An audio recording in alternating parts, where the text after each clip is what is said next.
In the beginning, there was nothing. And then there was the Drunken Peasants Podcast. I gotta get a witness. No! Say, man, you got a joint? No, not on me, man. I don't have facts to back this up. It'd be a lot cooler if you did. That's true. Sometimes I cry. Oh! Lick my butthole, he laughed. From the strangest corners of the internet, here to bring you opinions of the world from an altered perspective. Here are your hosts, the Drunken Peasants. Hi, everybody. Welcome to the Drunken Peasants Podcast. It's episode 1193. Do it live! The road to 1,200. Whoa. Yeah, I can't. They just fly by. They just fly by. We're almost to 1,200. We've got some good shows coming up. Next episode, we got Vosh joining us, so that's something to look forward to. Nice. Want to remind everyone to like the stream, because if I don't, not as many of you will do it, so we have to do that. Subscribe if you're not subscribed. Double check. Sometimes people get unsubscribed, so check that out. And check out the audio version of the stream on various audio platforms. I have them linked below if you want to do that. You normally get a little bit of extra content before every show. Not 100% of the shows, but most of them. So that is very beneficial also. And those episodes on the audio platforms, they don't get demonetized like they do here. And we've never had to edit something out like we've had to do here. So it's just a better platform overall, and they pay us better. So if you want to go over there and at least check out the pre-shows we've done over the last several episodes, please do so. I recommend episode 1191 because we had Asterios and Scott in the pre-show, and it was really good. And I don't even know if Asterios knew he was being recorded because he admitted to some terrible things. Go back and listen to that. I don't want to get into it now. That's for the Spotify crowd. Yes. Spotify, iTunes, anywhere you get your podcasts. Check it out. I don't know that much about iDubbbz. Like, I know what he looks like. I know he used to be way more edgy, and now he's kind of like, he does the boxing thing. So he's not he's in a transitional period right now, right? As a creator. He used to be very edgy. Yeah, he was big in like 2016 when everybody was being edgy. It was the cool very thing. Edgy. And then YouTube demonetized everything, and then that's when the whole world started to get really defensive about anything. Yes. And now I think that iDubbbz had some reservations about the way things used to be. Yeah, so he made an apology video, which we'll get to in just a minute. Please like the stream, though. All of you out there, if you're on the fence about liking the stream, just take the plunge, please. Take the plunge, hit the like button. Someone said, Billy, happy birthday. That you're Thank a couple you. months early on that one. Thank you. But it's coming up. It's coming up. We'll have a celebration because it's his 40th year around the sun, and that's a big one. That's a huge one. 40 is the year that you get your first kiss, I think. Oh, yeah? I'm waiting for my 40th so I can get my first kiss. It'll be nice. Let me check right now because let's see if I'm going to check to see if we already have a yellow dollar sign because they usually give it to us like instantly now. They used to at least wait until something weird happened, but now as soon as we go live, the green dollar sign goes yellow, and it is right now yellow. So I'm going to request a review right now. You think it's yellow because we have yellow in our thumbnail? Like yellow is our color? No. It has nothing to do with that whatsoever. It's not an aesthetic choice? They preemptively give us the yellow dollar sign because there's something worked into the algorithm that's like, this is a naughty channel, so we might as well demonetize them, and then basically, these episodes don't get fully monetized until about 24 hours later. So I don't even know why you guys are watching right now. You should come back in 24 hours. Because they want to see it live, and that's cool. Oh, okay. But I'm saying, like, it's lately, too, it's been taking 48 hours before it changes. What? There's been some weird, someone's flipping some switches in the background and making things hard for the sweet boys. Is there a puppeteer ruining our lives? Yes. Wow. Yep. Wow, YouTube, fire the puppeteer. Yeah. He's ruining our lives. Yeah. Yes. Please like the stream. We are going to watch this video. He titled the video, "I Miss the Old iDubbbz." I'm sure he's quoting his fans that are disenfranchised. Yeah, there's a lot of people that don't like the way he approaches things now. And you know what? That's normal, especially for someone who has had such a huge fan base. They're going to be adverse to any type of change, and he gets attacked a lot for his wife too. Whatever. It's up to him how much he wants her front and center of what he's doing. So, well, maybe it's not up to him, but it's up to him overall to be in the situation he's in. Let's start out the video and see where this goes. For what? And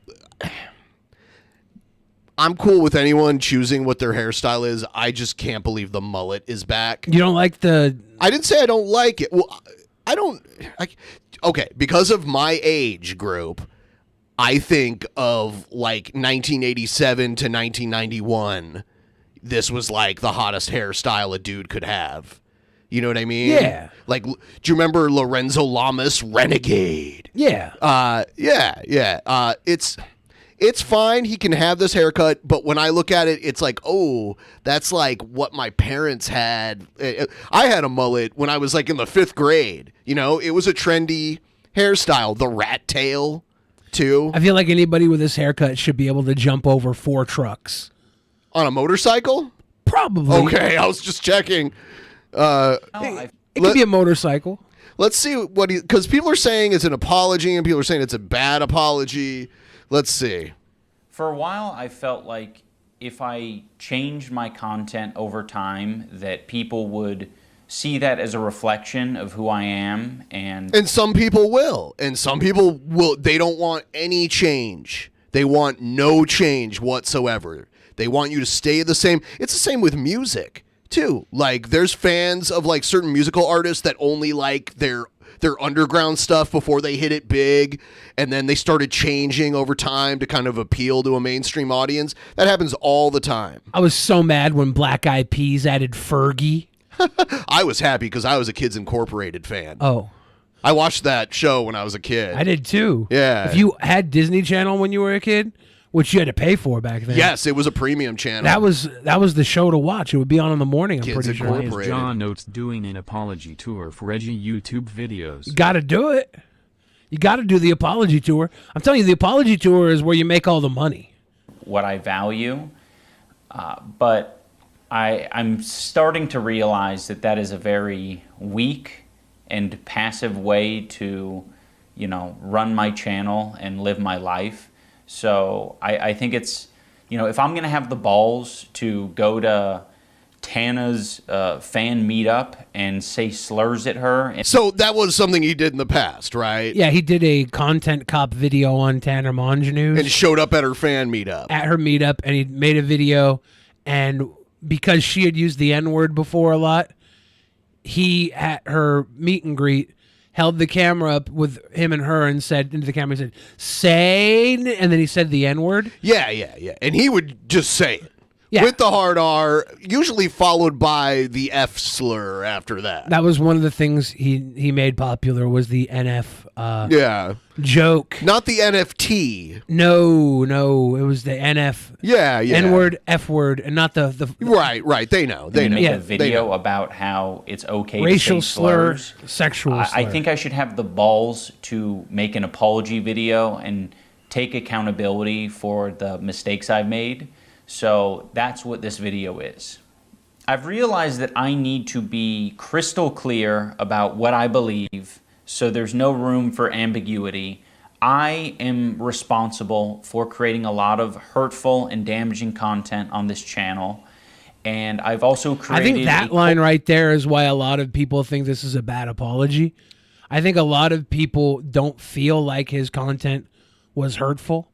And that's why they're like, you shouldn't apologize. You know for what? If he's really sorry about it, he should give back all of the ad revenue he made. That's what some people say. But, I mean, I think that you can want to change from what you did before and still have what you did before out there. Sure. Culture of apathy and, I don't know, a lot of, like, cruelty as well. Like, you know, some of the videos I've made have been very... not edgy. I don't think they... Yeah, in the fan chat here, it says he was mocking her for saying the N-bomb and trying to cover it up. That was the reason he did it, because Tana was trying to cover up that she had dropped the bomb. You know, some of these videos were edgy. I think they were just outright cruel. So I don't want people to, you know, get it confused about, you know, where I stand. I have made some cruel, hurtful content, and I need to acknowledge that, and I'm really sorry that it's taken me this long to acknowledge it. The content I'm talking about specifically are content cop videos and videos where I was just generally criticizing people for very lackluster reasons and, you know, obviously didn't have any accountability online whatsoever on my end. I was morally grandstanding and acting as if I am any better than any of these people that I was making content cop videos on, and I'm not. I'm a human. I'm a real human who makes mistakes. He's not an AI? He's not an AI. I thought he was an AI this whole time. You know, I know a couple of AIs. A different set of mistakes than the people I was making videos on, but it doesn't matter. I don't think anyone deserves that level of cruelty or hate. It's also indoctrinated a lot of people into thinking that this is an okay way to behave, and it's not. It's super irresponsible and shitty. I am very insecure about my ability to create interesting content or like entertain. It's gotten better over the years, but it's something that I have struggled with constantly, and it's one of the reasons why I, you know, kept making this. I see in the fan chat it says people can't criticize each other. People can't criticize each other. They can criticize each other when you have a platform and you drive your platform to pig pile on somebody through criticism. You might not be criticizing as much as you are creating a mob, and when you create a mob, no matter how much criticism, legitimate criticism you have, that mob's going to turn it into something violent, toxic. Yeah. It's like you can criticize, right? But you have to understand where you're coming from. When you point out the worst in people, inevitably, I remember when all this was going on, it was 2016. I was doing stuff with Leafy, and Leafy literally, like, the week that I did my video on Leafy responded. His content cop from iDubbbz debuted that week. I remember that, but never watched it. Yeah, it all happened that week, and one of the things Leafy said at the time was there was like this, it's just like a fictional, like a sword of justice that got passed around through commentary community, and whoever had that sword of justice, they could do no wrong, and they could point that in any direction, and it would always go from like one person's hand, and it would point out somebody. It would destroy somebody. So Chris Hansen had the sword for a minute there, right? I mean, he was rolling around with the sword, but the problem is, like, after a while, you realize these people aren't like they're not some infallible source of justice. You know, they're just nitpicking people, pointing out flaws in other people, and their flaws kind of get hidden behind them pointing out other people. You see, like, how easy it was to go after, like, Onision. Chris Hansen went after Onision. You got all these people that were going after Onision, and then they turned out to be kind of scummy in their own way. And I think a lot of this is hypersensitive targeting of people. And you forget that when it's fun and entertaining. It's virtue signaling. It's whatever you want to call it. It's virtue-tainment when you feel like you're part of a movement that's dogging on somebody who is bad. But oh yeah, and then they'll justify doing the worst possible things because they believe the person they're doing it to deserves it because they're so bad. Yeah, and it creates this toxic environment. And I think iDubbbz kind of withdrew from that, and by withdrawing from that, became a victim of scrutiny himself. And now the people who survive the commentary community, the people who are still doing it, they look at iDubbbz and they're like, you shouldn't be apologizing for this because they're still players in the game. They're like, Just look at the state of internet blood sports. Is it even a thing anymore? It's really, every now and then it pops its head up, but not like it used to be. It's not like a daily thing. I ended up pivoting it into other things because I felt bad about it, like innately. But it's still something that I struggle with, and I don't want you to interpret that as an excuse, but I hope that that is relatable to other creators who maybe struggle with the same thing. I'm not confident in my ability to entertain, and I think if I had to rely on my personality to entertain people, that I wouldn't have any amount of success, and that is really hard to come to terms with. I was being very bigoted in a lot of my videos, and I justified it because I didn't think it was too serious. And I thought that people were going to see that I had good intentions, but that's so silly, Casual racism is still racism. Casual bigotry is still bigotry. And, I said a lot of things that I look back at and I cringe now, and I'm like, that is an awful thing to say. It doesn't matter what my intentions are. I mean, we can't pretend that all racism is equal. We can't pretend that. Like, it's not just like there's a big difference between telling a joke that may have like racial undertones in it and like burning crosses in someone's front yard. There's degrees to it. We're not going to pretend like it's all equal. I think the closer you are to the burning cross style of racism, the more you realize how unequal a racist joke and burning cross style of racism really is. I think when you're so far removed from the burning cross in a front yard style of racism, the racist joke seems far more serious to you. You're like, oh, we can't put up with this. And it's like, well, you kind of have to be able to joke at some level about things. Joking is the beginning of understanding. Like, you joke about topics that are hard to talk about. That's the opening the door to discussion, though. You make people uncomfortable through joking so they can have uncomfortable conversations. A lot of times when you see like Dave Chappelle and he's making uncomfortable jokes and people are getting uncomfortable with them, it does spark a conversation. Yeah, a white comedian that did it, I felt pretty well before he got canceled, was Louis C.K. He did it pretty well. In a non-mean way, in a non-hateful way, he would tell racial jokes that were, I mean, like, I'm not going to say the word, but there's the episode of his TV show where he goes to his grandma's house and his grandma's trying to offer him Brazil nuts, but she calls it something different. Yeah. That made me laugh so hard because my grandma used to call those nuts that. Yeah, a lot of people born in the early 1900s will not know Brazil nuts as Brazil nuts. No. That's what I call. I remember like when the first time I called them that in front of my mom's like, don't say that. Did your grandma teach you that? And you're like, she also told me about H.P. Lovecraft's cat. I'm hurting. Or was it people. Tesla? Which one had the racist cat name?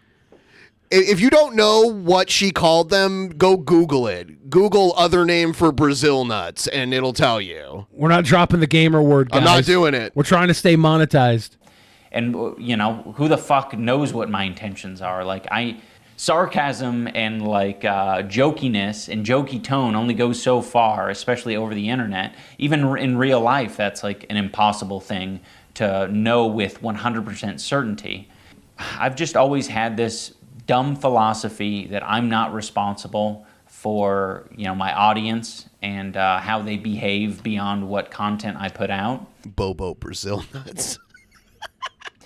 And that's stupid, and it's led to a lot of hate and a lot of bad outcomes. And I just want to make it clear that I am absolutely responsible for my audience. And you know, I guess if you want to, you know, you are not responsible for anything any member of your audience does. That's ridiculous. Unless you're like literally telling them to do something wrong and then they go and do it, like you're instructing them to do it. You can't be held responsible for everything every like member of your audience does wrong. Look out for people who are red flags. It's definitely people who had my mentality that say, I'm not responsible for what my audience does. I know that this apology isn't enough. I've clearly done a lot of damage. You know, these videos have been up for a long time and have accumulated. Did he take them down? I don't know if he took them down. Okay. Millions of views. I shouldn't be able to just make an apology video and walk away from it. This is something that I should live the rest of my life with, and I expect to. I've profited off of this bigoted content for years, and I've made a successful career out of it, and that's not right. I think that this... People are saying he unlisted them. This is only a step in the right direction, and I know that a lot more needs to be done to even approach a life that I would think would be like acceptable. I am running ads on this video, and any revenue generated from this video I'm going to match and donate to an organization that would have been particularly affected by the type of rhetoric that I've been spewing on this channel. I think it was... What is it? I think it was... I don't know if this is true. I saw it on Twitter, and it was like a black trans... Charity? Charity, yeah. Huh. Yeah. What's it called? Someone out there know what it's called? Let me know. I don't know if that was true, though. I just... maybe they were making a joke because it was... Maybe. By the way, guys, if you just showed up, please like the stream. I have to keep mentioning that, otherwise it won't happen. And the more of you like the stream, the more it helps people come and help us out. So one was a black trans people charity. Okay. And again, this isn't the end of what I'm doing. This is just the start. I don't feel like a lot of this content represents me as a person, at least not anymore. There was a time where it probably perfectly represented me. I want to point out, I saw my buddy Newton, who I haven't seen in forever, in the chat. And he said he somehow has forgotten the context of his older videos. It makes no sense unless he literally was a racist back then. Yeah, I think that... It is kind of true. That is a good point. I think that his mindset is... He's changed significantly. That's fine. In his mindset from back then, and he can't really get into the headspace of who he was back then, you know? Huh. I think he's just so far grown on his own personal path from who he was that's at least what I got out of it. Because I was a nasty, apathetic, insecure person. Now that I don't feel like it represents me and I want to distance myself. He says myself. he was a nasty, apathetic, insecure person. Earlier in the video, he was still very insecure about being able to entertain people using just his own character, you know? How much money did he bank away from the two creator clashes? I don't know. Is that why he now feels comfortable privating these or unlisting these videos? Well, because he's got enough money in the bank account, he doesn't need that content. I think he's unlisting it just because he doesn't want to have it public anymore. But he's going to be able to make money doing whatever he does. Like they're not hurting. The creator clashes were very well received. I feel like he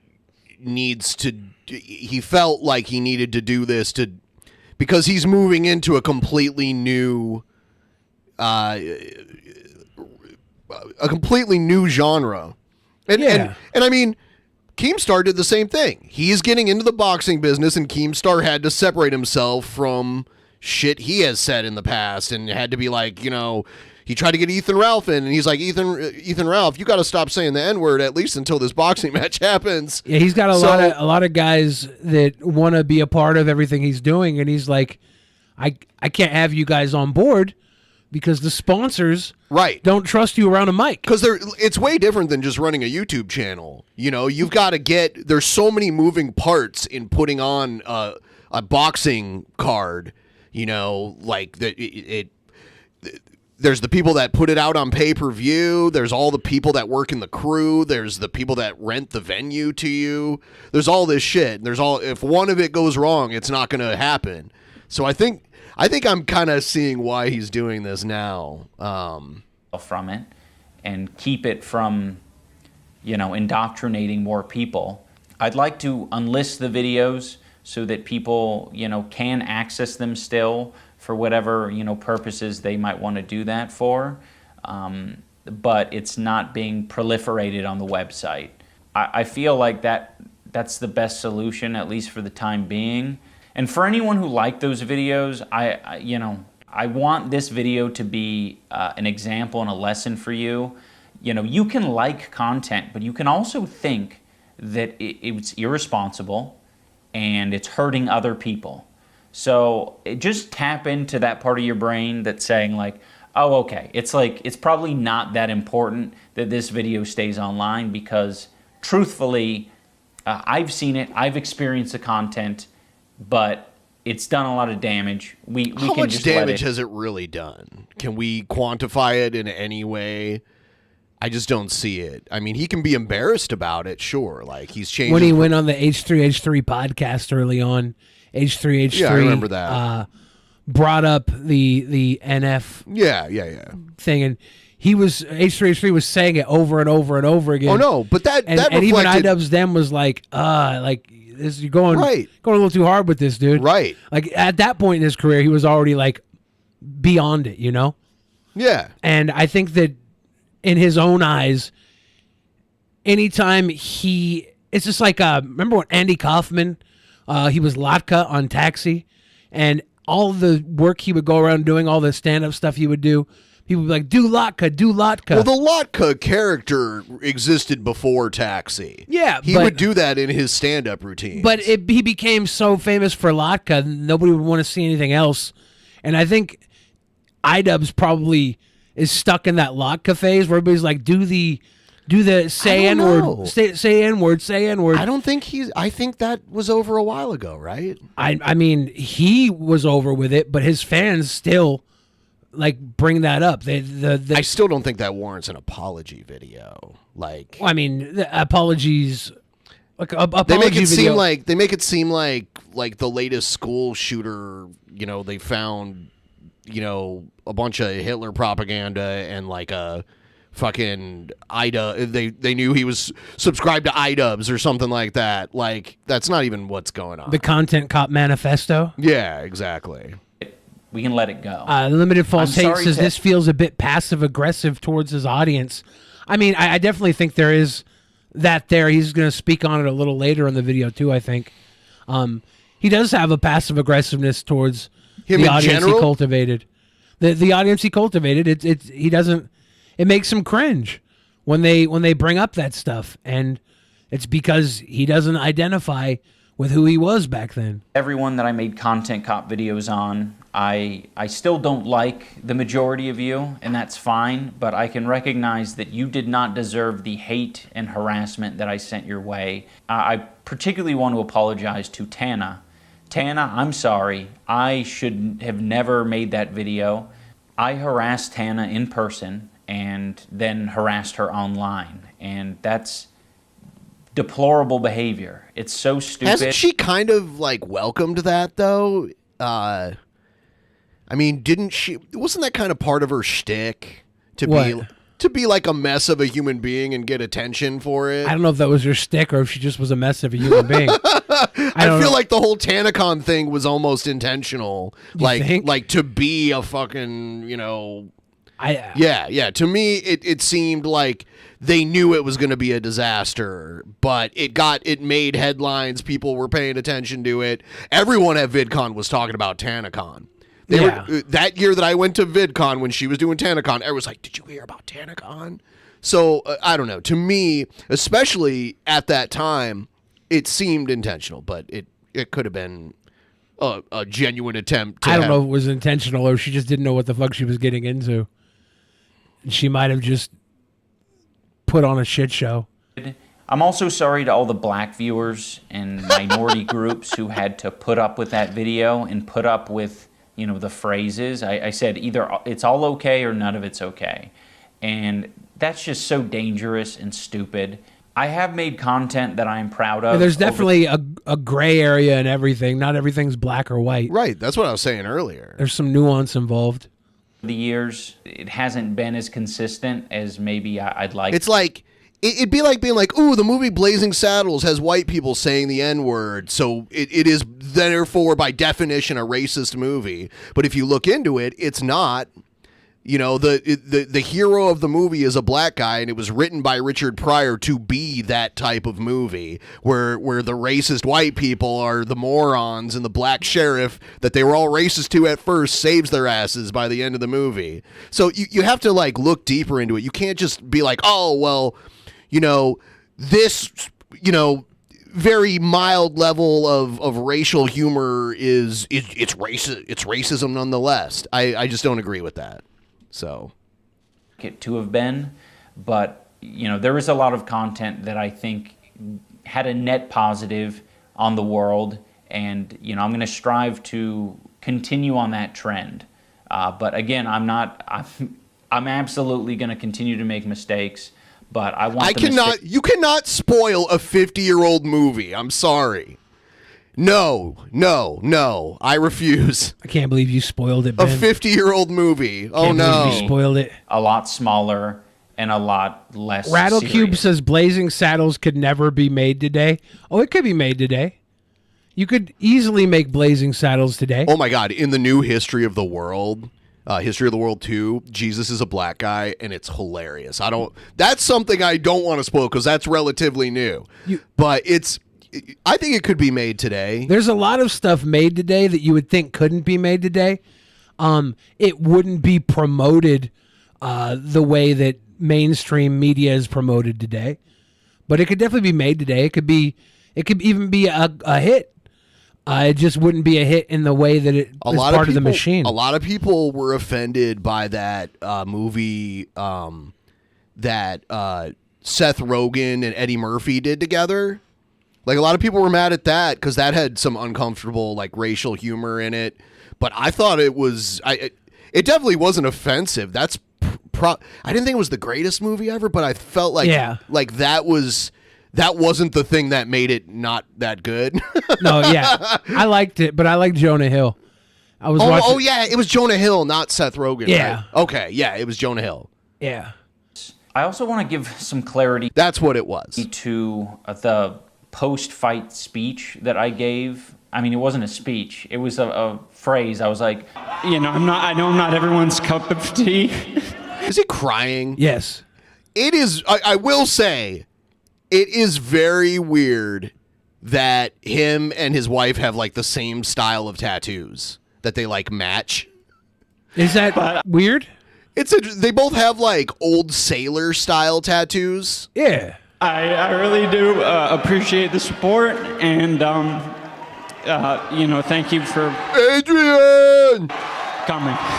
That was addressing the people over the years that I neglected and I left behind. The people whose feelings I, didn't take into consideration. Those are the people who I was addressing as, I know I'm not everyone's cup of tea. Anyone who thinks that I should be shouting the N-word from the rooftops, I don't want to be your cup of tea. Who said that? Now I want to talk about events. I don't think anybody should be shouting the N-word from the rooftops, but if you feel the need to, I hope that you walk away without getting the trash kicked out of you. And situations that have happened over the past 5 years of my life that have led me to the place I'm at now. One year I was at a convention and a bunch of fans were, wanting pictures, and this particular fan came up to me and said, I know you probably don't like transgender people, but can I, get a picture? That smacked me in the face. I was like, oh. Well, did they give an example, or were they just assuming? Well, I think it was. Has he made a lot of? I think it was an content? assumption. Well, okay. If they were like, oh, yeah, you made this video where you said this about trans people, then I'd be like, oh, okay, well, they have a reason, even if it wasn't meant to be offensive. But if they're just assuming, that's on them, not on him. It might have been the his edgy N-word, F-word commentaries. I mean, maybe, I don't know. I say that's not on him. Holy shit. shit. It's not on you for what anybody thinks of you. Unless he, explicitly did something. Yeah, I don't think he was ever anti-trans, but... It kind of seems like he knows this is a big wedge issue, and he's trying to ride the wave in a positive way, so he's bringing this up, even though it was never really a part of the kind of stuff he's apologizing for right now. Sofa King says iDubbbz isn't concerned about offending people. He's just concerned about ad revenue and not getting canceled. iDubbbz is not on the fence for getting canceled at all for any of this. All this stuff was years ago that he was taking part in. He's apologizing now because he's recently gone on some podcasts and things have been brought up from his past, and he's had to talk about them. He's said things about his fan base in the past that probably looks down on the fan base, and the fan base is kind of trying to hold him accountable. But for everybody who is anti-iDubbbz, anti-everything he's gone in, there's a whole nother fan base that is supportive of iDubbbz and his new way of being. Like he's not at risk of losing any of this over these comments. These are comments I think he just feels like he has to say, and I think a lot of us feel like he doesn't have to say them, but he does. So he's saying them. So people keep saying the F slur. I don't feel like that. To me personally, I don't think that that's a broad term. It doesn't signify trans people to me. So I don't group people together. So I think the F slur goes against everything in the LGBTQ spectrum. I mean, you can say that, but I don't see it that way. Why would you think that? But I mean, it was fairly obvious. I was being cruel, hateful, bigoted, and being very uncaring about people's feelings. That is a very fair assessment to make. I was giving this person bad vibes, and I think I've given a lot of people extremely bad vibes. Another event that was very important for me to experience was I went on a boxing podcast. I was basically trying to walk back my Tana content cop. Yeah, see, someone said, well, you're in the minority for that one. I mean, I don't know what to tell you. I mean, you can choose to find things offensive that don't explicitly talk about you if you want, but when I hear that word, I think of homosexual men specifically. Like that was a word to refer to homosexual men. And then there was one for homosexual women, and then there's one specifically for trans people that are not so nice too.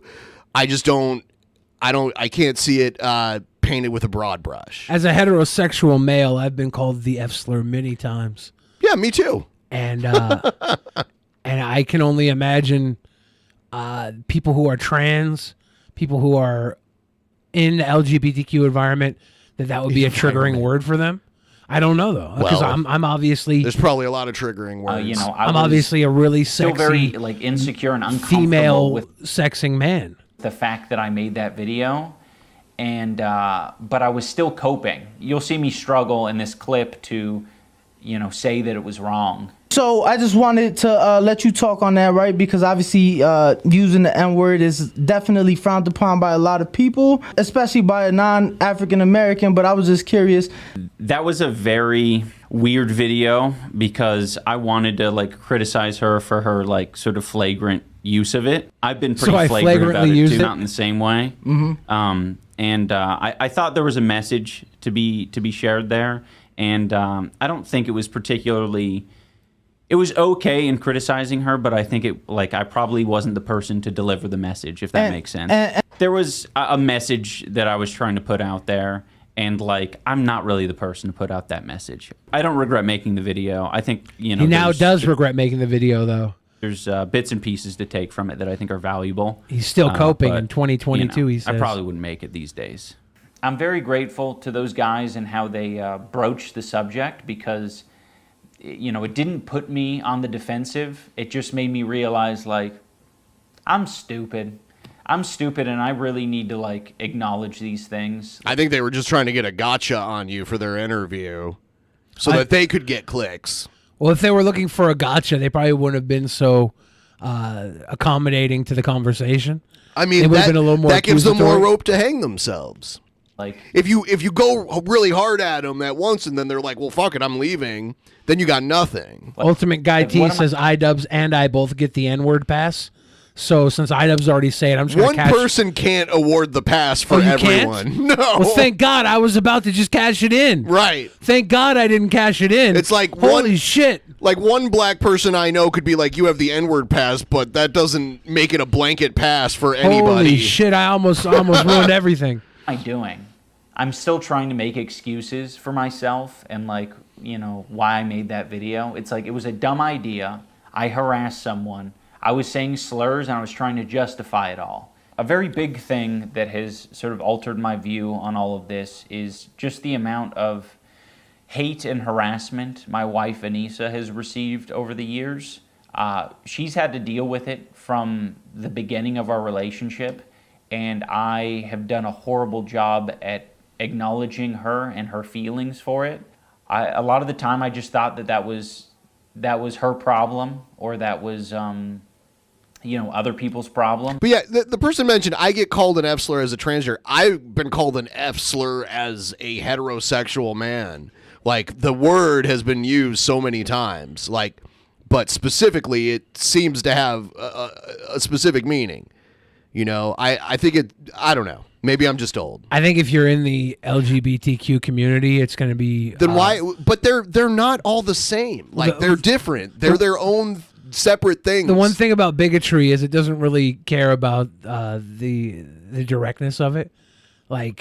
Is it the bigotry or is it the people that get offended by it? I think if someone's a bigot and they're using any sort of slurs, even if they're the wrong slurs, the intent of the message is the problem. I feel like somebody in the LGBTQ community, no matter what flavor of LGBTQ they are, should all be offended. They should be able to feel offended when someone calls them an F slur. Okay. It's not my problem that you're getting hate and harassment, and it's no, it absolutely is. That's the culture that I cultivated, and I didn't do anything to change that. Over the years it's changed a little bit, but I don't think I've still fully acknowledged how responsible I am for the amount of harassment that Anissa has had to deal with. And this year I decided to speak more candidly and be more open about who I am as a person, and to speak on my life a little bit more. And I did that on Anthony Padilla's podcast. These are the people that I'm attracting. These are the people that I'm entertaining. I need to... He needs to go to the bowl cut. He needs to bring back the bowl cut next. Anissa can just put a bowl on his head and shave off everything under the edge of the bowl. I kind of like the greasy white trash. He needs mullet. to go to the bowl cut next. I like it. Reevaluate. But I like things. greasy They're ass hair. relating and enjoying this content. I like for a hippie reason, hair. And that's not maybe the same reason. This is more like Hall & Oates hair than hippie hair. That I'm trying. I like hair that doesn't fit I the had norm. a very Wild West mentality when it came to online behavior. People are going to do what they want to do. People are going to say what they want to say. And I can pretty much do the same because it's the internet. But I think you have to be a lot more responsible. If you guys are at all interested in how I've arrived here, that video gives, a good bit of context and talks about some of my life a little bit. There is a clip from this interview that's been floating around the internet. Limited False Hate says, how do you feel about this as a start to an apology tour so far, Billy? Could you do better? Oh, I give really good apology. That's half the reason why I do horrible things, just so I could give my sweet, sweet apology afterwards. Comparison I saw between iDubbbz and Filthy Frank. They were both, you know, they worked together back in the day. They were both the same edgy style of content. You know, Filthy Frank is what's his name now? He's Joji. Like Joji. And he does music. Yeah. And what he did was he was able to move away from that, and he did it naturally by creating new content, reinventing himself, and he never had to apologize for anything. I don't think iDubbbz had to apologize either. I think iDubbbz had to apologize because he decided he wanted to. Because there was a lot of scrutiny going his way, and not just his way, his wife's way. And I think by having this apology, you know, he takes some ownership off of his wife. And I think that, you know, a lot of people give her shit, and you're allowed to give anybody shit, right? Like that's fine. Do what you do. But I think that he wants to stand up, talk about it, and try and move some of that away from her and have his reflection on himself. And maybe it's working, maybe it's not. Me calling my fans antisocial and basement dwellers, and I was like, I didn't like, you know, interacting with my fans. I just want to be clear, like, that was my realization. I think a lot of people are like, of course that happened, is because you were creating that culture and you were attracting those people. And it's like, yes, I know. I know now. I didn't know before. It was my realization upon, you know, meeting more and more fans that I was like, oh shit, you guys are struggling. It was easy for me to identify them struggling when they were outside of my body. But the antisocial basement dwelling incel that was inside here, I couldn't acknowledge that. I couldn't recognize that. So I needed the mirror to be held up to me. All the antisocial kids who grew up on iDubbbz and that 2016 community, they're hurting right now. This is a personal attack against them. And they didn't have much. They were antisocial. I hope all you kids that grew up antisocial, loving to say the N word, I hope you're doing okay, guys. Things get better. I want to say that I have always thought that I was an empathetic person because I thought, well, I get angry, I get sad. Of course I got empathy. Seems easy, right? Empathy. I definitely have that. There were moments where like a dog would die in a film and I'd cry. So it's like, of course I have empathy. But I never did. I think only in these past couple of years have I gained the ability, empathy. And I'm very ashamed to admit that. It sounds really pathetic. Don't worry, iDubbbz. Once you get empathy, you realize how worthless it all is. It's worthless. Once you have empathy, you can throw it away. You can start wandering the earth, creating destruction, despair, pissing on everything. The best thing you can do in the world is destroy. Let other people rebuild afterwards. 32, I've acquired empathy, but I have, and I've realized it because I just like can't help myself but like feel for other people's pain and suffering now. I'm still not perfect. I think that is, my empathy meter's only maybe like a quarter of the way filled up potentially, but it's at least there. And I just want you guys to know that you can unlock ability empathy. Says, did he just learn the words empathy and apathy? That's another criticism of iDubbbz in this apology. He was explaining sympathy and not empathy, by the way. The dog analogy or thing that he referenced, that's more sympathy than empathy. I think a lot of people commented on this video and said, you're in your early 30s and you're just learning these things. Like that's one criticism I've seen lobbied his way after this. They're like, you should have like learned this way earlier. And I think, you learn when you learn. You learn what you learn when you learn it. If you never learn something, that's a failure on society more than it is on yourself. Society should have taught us to care about dogs. Experience more life. It might take you getting hurt a little bit, but it's worth it. It is so worth it. So thank you for watching, everyone. I do want to create more regular content, and I don't want to just have the next 5 videos be apologies. So I have uploaded a squirrel video on my second channel if you want to watch that. I guess as one final thing, I just want to thank everyone who's given me the space and the compassion to grow as a person, because it's taken longer than it probably should have. I appreciate everyone, and I think most importantly, I appreciate my wife, Anissa. She has been insanely compassionate and helpful and patient in allowing me to grow over the years, and has legitimately encouraged me to be a better person, and not a better person in just like the iDubbbz becoming woke kind of way. She was the one who said that I should try this boxing thing. I would have never done that on my own because I was insecure and I was pathetic. I did this, and I am so glad I did. It's been amazing. So, Anissa, I love you. You're amazing. Right now you're streaming. But bon voyage, toodles. I want more people to end their videos saying bon voyage, toodles. That's the future right there. I like ta-ta. Bon voyage, toodles. Godet says, what the fuck is a squirrel video? Show that. I mean, there's supposedly a squirrel video out there on his second channel. That's a big deal. Please like the channel or like the stream, everyone. And also there's a link in the chat. If you want to help us work towards our weekly goal, this is the first show of the week, and we need to fill up that meter.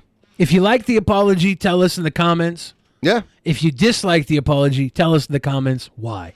Tell us why. Tell us why. Toodaloo. I like toodaloo. That's good, too. Toodles. Toodaloo. Let's check out. So, I guess tomorrow, Ron DeSantis is expected to launch his presidential campaign. And Elon Musk is going to be there, and it's going to happen on Twitter, is the word? Really? Yeah, check. ABC News is reporting Governor Ron DeSantis will launch his 2024 presidential campaign during a social media event with Elon Musk. The governor will reportedly declare his candidacy during an audio-only Twitter Spaces event tomorrow night at 6. Musk appeared to confirm the news today in London, saying DeSantis would be making quite an announcement on Twitter on Wednesday. So it's funny how Elon Musk is getting involved in it. I didn't see that coming, and how he kind of hired Tucker practically to do his thing on Twitter. I don't know if they had a contract. I don't know if he hired Tucker as much as he allowing gave Tucker the platform. He's allowing Tucker to do something that at this point not other people can do on Twitter, right? And I think other people can. I think he said he wanted like as many people to do what Tucker's doing as he could get. Like, he wants it to be open towards all speakers, but I don't know if he had an actual contract with Tucker or not. If there's ads playing, he has some kind of agreement. If there's some kind of ads that are going to run on Tucker's videos that aren't like Tucker doing them, just like overlay ads. Well, I think that you're able to do up to 2-hour videos on Twitter if you're part of the Twitter Blue or whatever. Like if you're paying Twitter. Yeah, I think you can become a creator on Twitter. I refuse to do that. I refuse to pay Twitter. This is crazy. Did you hear about the person who paid Twitter? And so what happened was an AI image of an explosion at the U.S. Pentagon. It was an AI image. It wasn't a real image. It caused a $500 billion market cap swing in the stocks by a fake Bloomberg Twitter account that had a verified check mark. Because they sell the check marks are verifieds. pointless now. Yeah. So they sold this check mark to a fake Bloomberg Twitter, and this Bloomberg Twitter announced with an AI image of the Pentagon being exploded, an explosion at the Pentagon, and it literally caused a $500 billion market cap swing because Elon wants to give everybody the blue check mark. At what point do you blame Elon? At what point do you blame media? Like, where's that land there? Because it caused a $500 billion market cap swing. That's fucking psychotic. This is crazy. This is coming out of Chicago, which is obviously, we know, Nick Fuentes' stomping grounds. Yeah. And some crazy news out of the Catholic Diocese of Chicago breaking. I'll get it. You can just use that. So we begin with breaking news from the Illinois Attorney General's office after 4.5 years. Results of an in-depth investigation into Catholic clergy abuse in the state. CBS 2's Brad Edwards is live in the news. So there's an investigation at the Catholic Diocese in Chicago? Yes. This room with that, Brad? Yeah, a lot to note. Jim and Marie, good afternoon. Good morning, rather. Attorney General Kwame Raoul and his team of investigators, more than 24 of them, have long looked into the issues here. At a press conference that's still going on right now, as you can see it there live, the AG said at the beginning, because of many of its good deeds, the church became a pillar of trust, and that trust is what was broken over and over. The findings in all 6 dioceses in Illinois, there were 451 Catholic clerics and religious... 451 clerics, like, suspected of abuse. Brothers who abused nearly 2,000 kids. And it's funny because when the Cozy TV incels were here a week ago, they were saying, oh, no, public schools, a lot more kids get abused in public schools. Well, there's a lot more public schools than Catholic schools, and the per capita of it is Catholic schools way higher. Way higher. The nearly 700-page report features detailed narrative accounts of child sex abuse committed by Catholic clerics. Again, that can be brothers, priests, and on. The AG's office looked at more than 100,000 pages of documents held by the diocese, the 6 of them, and received more than... So it sounds like these Catholic schools need to start having some drag queen book clubs. And it's not all schools, it's also just churches, like... Children are left alone with people of authority in these situations all the time. It's like, why do we trust this person just because they went to a seminary for a couple years? We trust them to be alone with kids they're you don't know them better than anyone else off the street just because they read from a book you believe in. It doesn't make any sense to me. Confidential contacts from survivors. To give you some perspective, prior to this, the church had listed, and they'd really copped to really 100 and some individuals with substantiated abuse claims against them. This report finds an additional 348 more Catholic clerics who abused kids.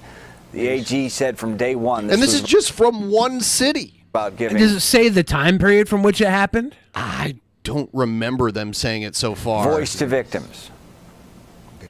I would like to express my sincere gratitude to each and every survivor, and to others who contacted my office for trusting us with their deeply personal experiences. The inquiry, says Raoul, took countless hours, 4.5 years, as Jim mentioned, and to dissuade anyone from thinking he had some type of axe to grind. The AG applauded the church for their good works and also said he was born and raised in the church. So what's next? That is the big question. What to do with all this information? They're saying from 1950 to 2019? There's so much. Okay. It's a long time period, but it's a lot of victims. Yeah, that's 70 years.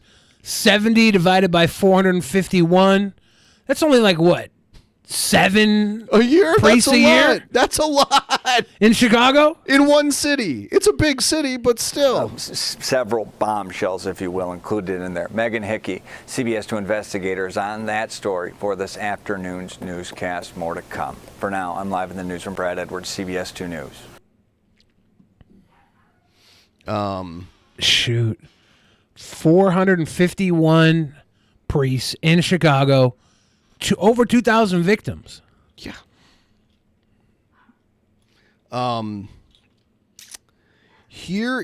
Check this out.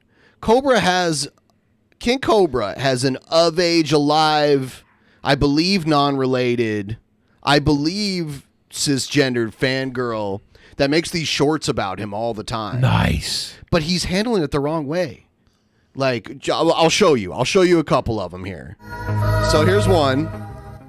See him behind her? So there's one. Here's another. I try not to fart when I do a cooking video, so I do apologize for that. So she sampled a farting cooking video from Cobra. And then, see, this is the problem. He blocked me. Uh-huh. What a f***ing loser. He's killing it. No. He's playing next level game. He's waiting patiently. He blocks her, and now all these other girls are gonna think they have no chance. And he's literally he'll never have sex again. No. But he'll be a rock star for it. That dude's a rock star. Dude's a fucking rock star. Here's a whiskey review from King Cobra. Good fine day to you too. I have this bottle of alcohol that I've been sipping on. This is a Georgia peach. He loves peach. Flavored whiskey from these fine folks. Leopold Brothers. Not a sponsor. Are they a It was sponsor? a gift They're not a from sponsor. Your favorite son, who's filming a badass documentary with me here in town. Oh. Pop the cork. Oh, that's a wonderful sound. So I want to do a review of this here alcohol here. Grab my, Does he need to have a sip to review it? It looks like he's gone through most of the almost bottle. gone. Yeah, it's funny. So you heard what he just said. There's about to be a third Cobes documentary Good. coming out. The last one was like 3 or 4 years ago. We need the update. And the first one was like 8 years ago. And I've been sipping on it the last couple of days. It's pretty fucking good, dude. That's a nice, beautiful... I like how he couldn't, like, he drank almost the whole bottle before. He was like, oh shit, I better make a video about this. It's almost gone now. Got to make the vid.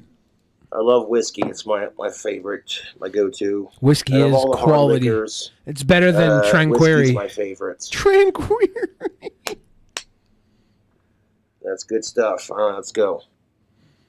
Right off the bat. It definitely smells like... It smells like a good whiskey. With like... You can't really smell the peaches in it. It just smells like good whiskey. Let's have a taste of it. Oh, he's not just capturing the first impression. He's going to capture the 10th, the 20th, the 50th impression of it.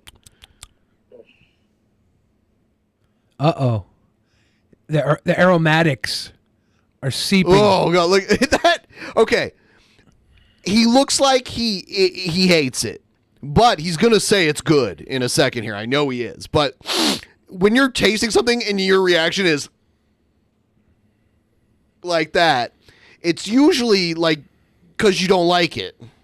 Well, it's got a bite to it. It's got a bite to it. He didn't, because normally he'd be like, that's good, Tibbs. Yeah, any whiskey that has liqueur in it or like any whiskey that has flavor in it is probably going to be a fucking cheap ass whiskey. A little bit of a bite.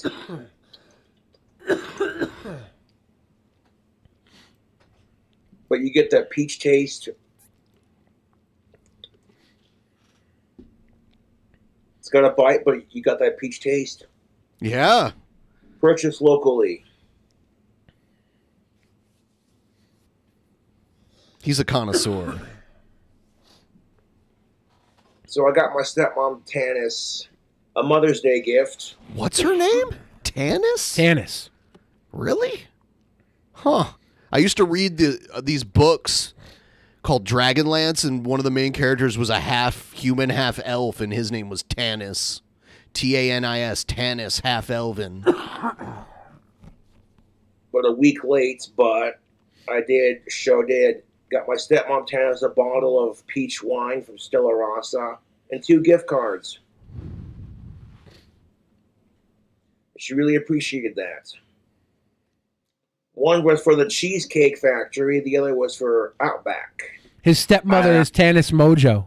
Tanis Mojo, that's such a good name. From TanisCon. Tanis Outback's a cool restaurant. I like Monjanu. their bloomin' onions are pretty good. Please like the stream if you just showed up. We don't have a Cheesecake Factory here in town, but you can order a cheesecake from their website, and they will ship it to you, just like a UPS order. So. He's like, I got her a gift card for Cheesecake Factory. Oh, my God. That we don't Really? have in town. Really? But you can order a cake, and they'll ship it to you. And the quote, Bob, I'm sorry you're bored. I think you might just be jealous because this guy gets way more views than you. I don't know. My stepmom's card know. was life is better Go with check out his channel. I mean, cheesecake and wine. Yeah. All my trolls were calling me a piece of shit son. And my stepmom Tanis didn't even want anything for Mother's Day, but I'm like, nonsense. Nonsense, Mother. I'll get you this a week late. A gift card to the Cheesecake Factory, which we don't have in Wyoming. But you can have a mail-ordered cheesecake, Mother. I will say we're setting something up here with Trumpster Bob where we're gonna have an actual court session. We're gonna do a mock court session, and T-Bob is going to be the prosecutor. So it's something I'm working on that hopefully will happen next month. Nonsense, YouTube. If I get my dad something for Father's Day, trust and believe. Do the same for my mom for Mother's Day. In fact, yesterday I spent all day carving wood with my dad. My dad likes to make wooden goblets while I make the wands. His dad makes wooden goblets. Yeah. They should sell them together, a wand and a goblet. And it's just a great way for me and my dad to spend time without, like, fighting or, you know. There's no time to fight when you're making wands and goblets.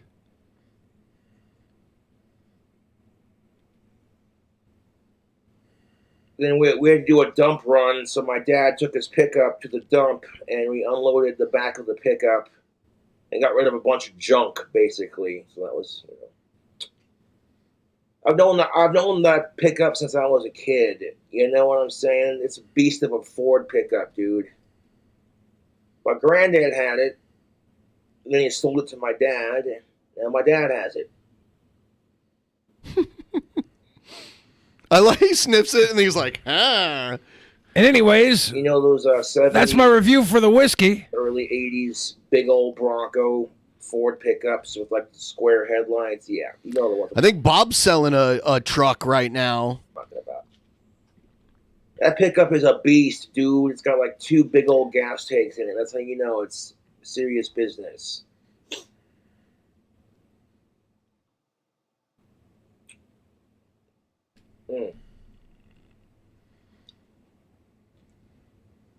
He also But got now some more fan my mail too. YouTube trolls are trying to harass your favorite son because they're jealous losers. It's Your not gonna favorite work. son. Is he talking about himself? No, he's. They're I think fans of my- that's who's doing the documentary on him. I'm pretty sure. Videos. okay. Who got him the bottle? My trolls were telling me he went and sold his tattoos and all kinds of fucked up shit. And I'm like, I'm doing none of that. Okay, he's a fan and a friend of mine. So, like, what the fuck is wrong with people? That's what I want to ask. Good question. But honestly, just ignore my YouTube trolls. They're such fucking losers, dude. And if I did not rule my trolls' lives, they would not go out of their way to text me and then, like the hugest pussies, hide their real numbers behind burner numbers. One of my loyal spitter spies has infiltrated Spitter spies. their Discord and the subreddits, and they brag about harassing me on my cell phone and how they change their burner numbers every day. They'll have like a list of numbers that they use through apps and stuff. And I'm like, that's pussy shit, dude. You know, I don't go out of my way to fuck with my YouTube trolls because, quite honestly, I have better things to do with my life. Yeah, he even bans hot chicks who make videos about him. like my loyalty to Ozzy Osbourne and just doing my thing, you know. He just got to do his thing and continue to be loyal to Ozzy Osbourne. And That's the all he fact that does. they go out of their way to fuck with me and hide That's what's up. That's most definitely what's up. Exactly. We need them. their real number shows they know what they're doing is wrong and messed up. And I'm like, here's the best part of it, YouTube. Whoa. Zap Rosedauer claims that KFC stopped serving the Double Down? No. It's most definitely not what's up, Tubes. I've made my own Double Down. So I just saw that Jared said he would fight Billy. I just sent the screenshot to you guys. I don't know if he's gonna get booked on the card. Why? Oh, listen to this. This is ridiculous. He's responding to Keemstar. He's lucky Keemstar probably doesn't notice that he's there. So Jared would fight me, but not in the ring? Why wouldn't not? be in the ring. Why not? He's just gonna fight me in the streets. You're gonna fight in my backyard after a Thanksgiving dinner. I'll take you on too. And he says, "Pussy star." He misspelled Keemstar and two. Yeah, it would be TOO. How could you do that, Jared Genesis? Me, but it wouldn't be in ring. Is he talking like a caveman now? I'll take you on toe, pussy star. He's just a man of few words, and even fewer spelled correctly. He can't even argue with someone online.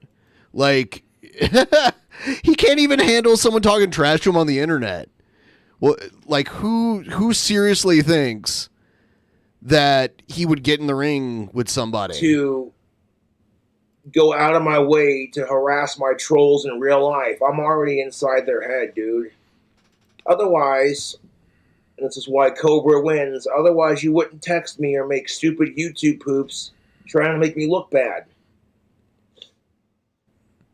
I go off on YouTube about how much I fucking hate sickos, and then the trolls will take the video and switch the audio around and YouTube poop it to make it look like I said something else, you know, and it's just sad. Sorry, lives. Like, I hate sickos more than I love Ozzy Osbourne, and that's just never going to change, you know what I'm saying? I hate sickos more than I love Ozzy Osbourne, too. I just looked at that thread, of Keem asking who you should fight, and someone said Ethan Ralph, and someone was like, hold the fight in Portugal, so it'll be the third ass beating he'd get there. It's fucked up.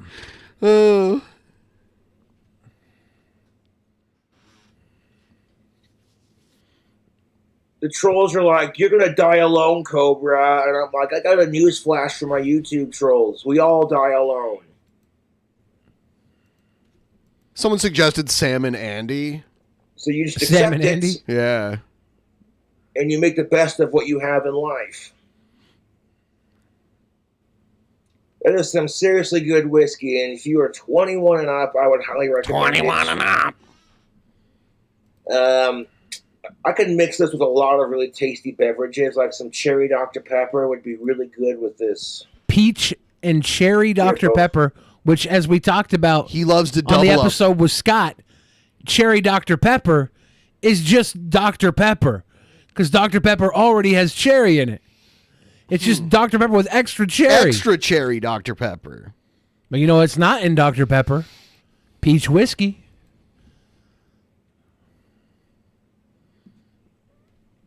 He's such a connoisseur. He's just having a When my trolls whiskey die review. alone just like I do, Well, I'm my- going to reflect back on my life and say, I did it. I built my clock tower dream house and became an international, worldwide famous rock star. Hell yeah. That's the goal, at least, to be as famous I would as love to produce a King Cobra album. Ozzy Osbourne someday, you know. And to build my clock towered mansion on the outskirts of good old Casper, Wyoming. Why here? Because Casper's home. I see people always suggest that EDP gets involved in this boxing. No one wants him on their card or on their show. Like, yeah, people want to see him get beat up, but no one wants to associate with him or pay him money or anything like that. Should we have me versus EDP so I could beat him up? I mean, would Keem want him as part of the event? Probably not. Yeah, and can he, like, because it would probably be in another country. Can he even? No, it's going to be in, I think, Nashville. Oh, it's easier to travel for sure. Not as cool as London, though. Land out here is cheap as fuck.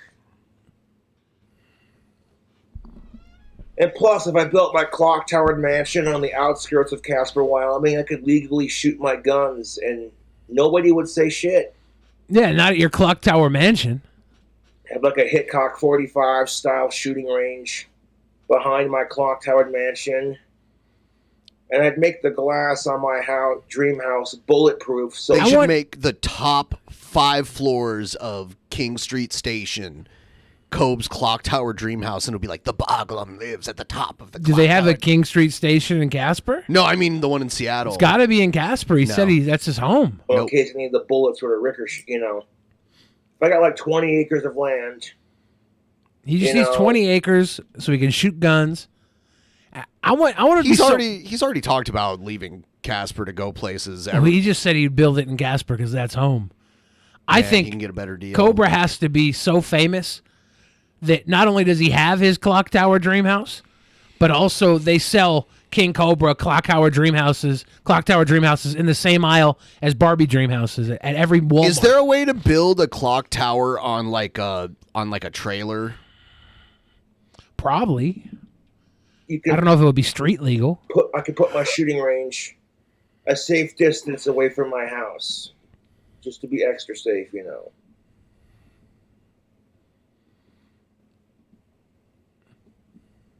Just gotta keep doing my thing, YouTube. Keep making music. Keep producing videos. When I first started YouTube, I had no idea that by the time I was 32, I'd be at almost 60,000 subscribers. Hell yeah. He should have the range in his living room, though. So that's pretty freaking sweet. Like how some people have bowling alleys in their houses. Yeah. He just have a shooting range in his house. I've been to a house that had a shooting range in the basement. It was like an old mansion that's now part of like a park. But it was the Stranahans, which was like the super rich family in the area I grew up. And now it's like a public thing where you can go into their old house and there's a shooting gallery in the basement. So they were just like shooting guns, and it had like fake ducks and other like weird fake animals you could shoot. You ever been to a shooting range? Like indoor shooting range? No. Yeah, you could set it up where you could shoot inside Sure. basement pretty easily. This was just like someone's house. Yeah, I like that. That's dope. I want to have a shooting range in my basement instead of a sex dungeon, because who uses a sex dungeon? A stepmom Tana sent me a photo of her holding her Mother's Day present and smiling, and it was a nice photo of my mom being happy, so I posted it on Facebook like, oh, look at that, and I captioned it with, "Suck it, trolls."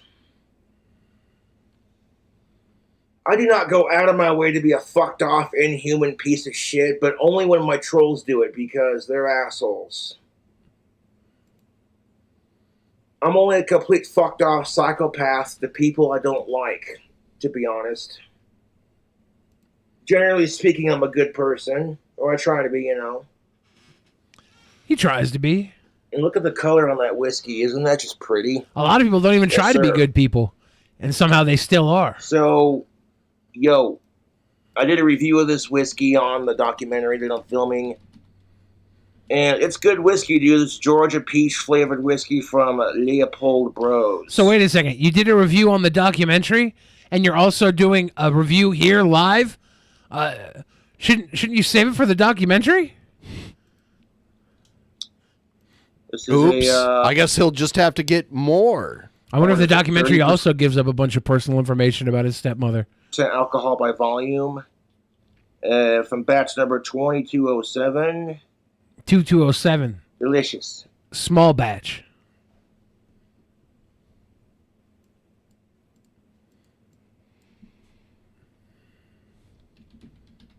And that's the sad reality of it. My trolls will do and say anything to fuck with me because they're desperate. Desperation is a turnoff. I've gotten so much more regular sex over pity sex.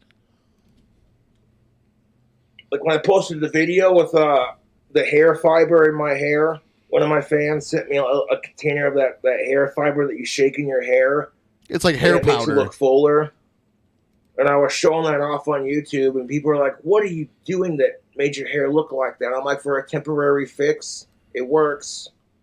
And my trolls are making fun of me for it too. They're like, and I quote, "Good job, you fucking retard. Oh, you gave the trolls another thing to make fun of you for."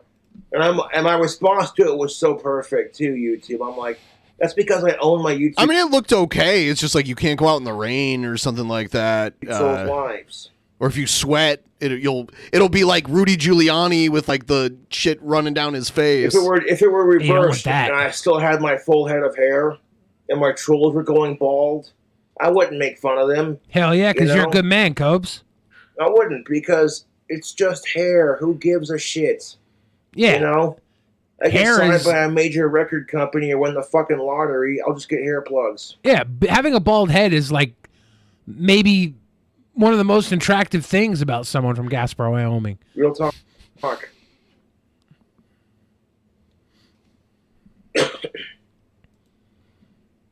I've seen a lot of Cobra's friends.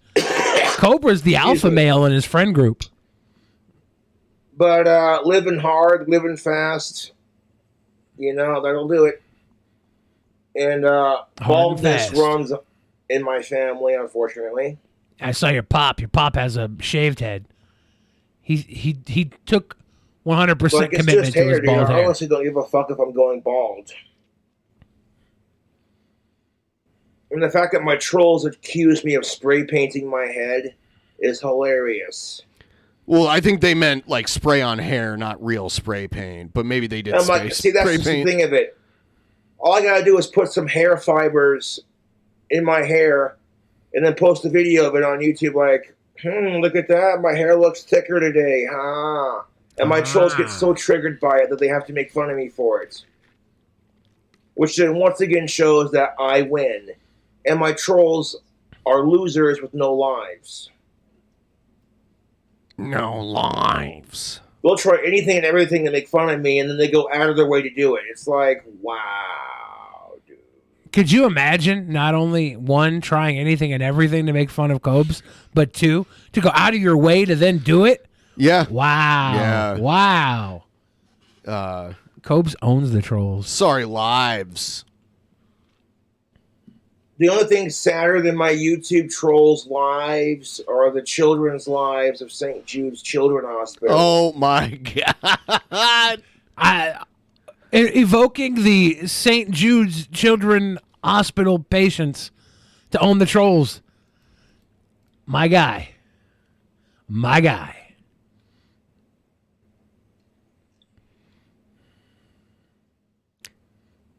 But cancer research is improving every day, and those children are given a fighting chance. She's doing a to PSA, survive. basically. The arms of an Which I think is angel. awesome. You know, because kids should not be in a fucking hospital dying of cancer. They should be coloring outside the lines and just being kids. You know? They should be coloring outside of the lines. What, coloring outside of the lines? What?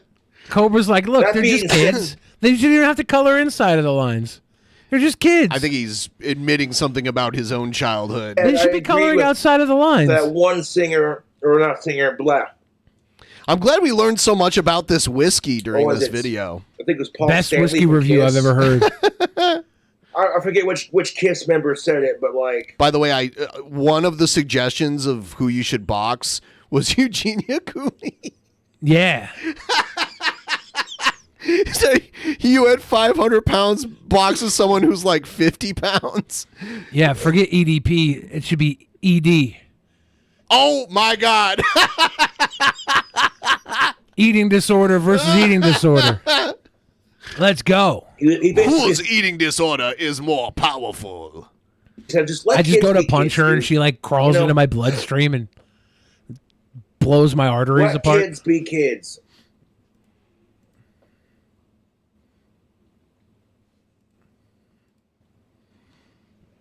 Gotta let kids be kids, Tubes.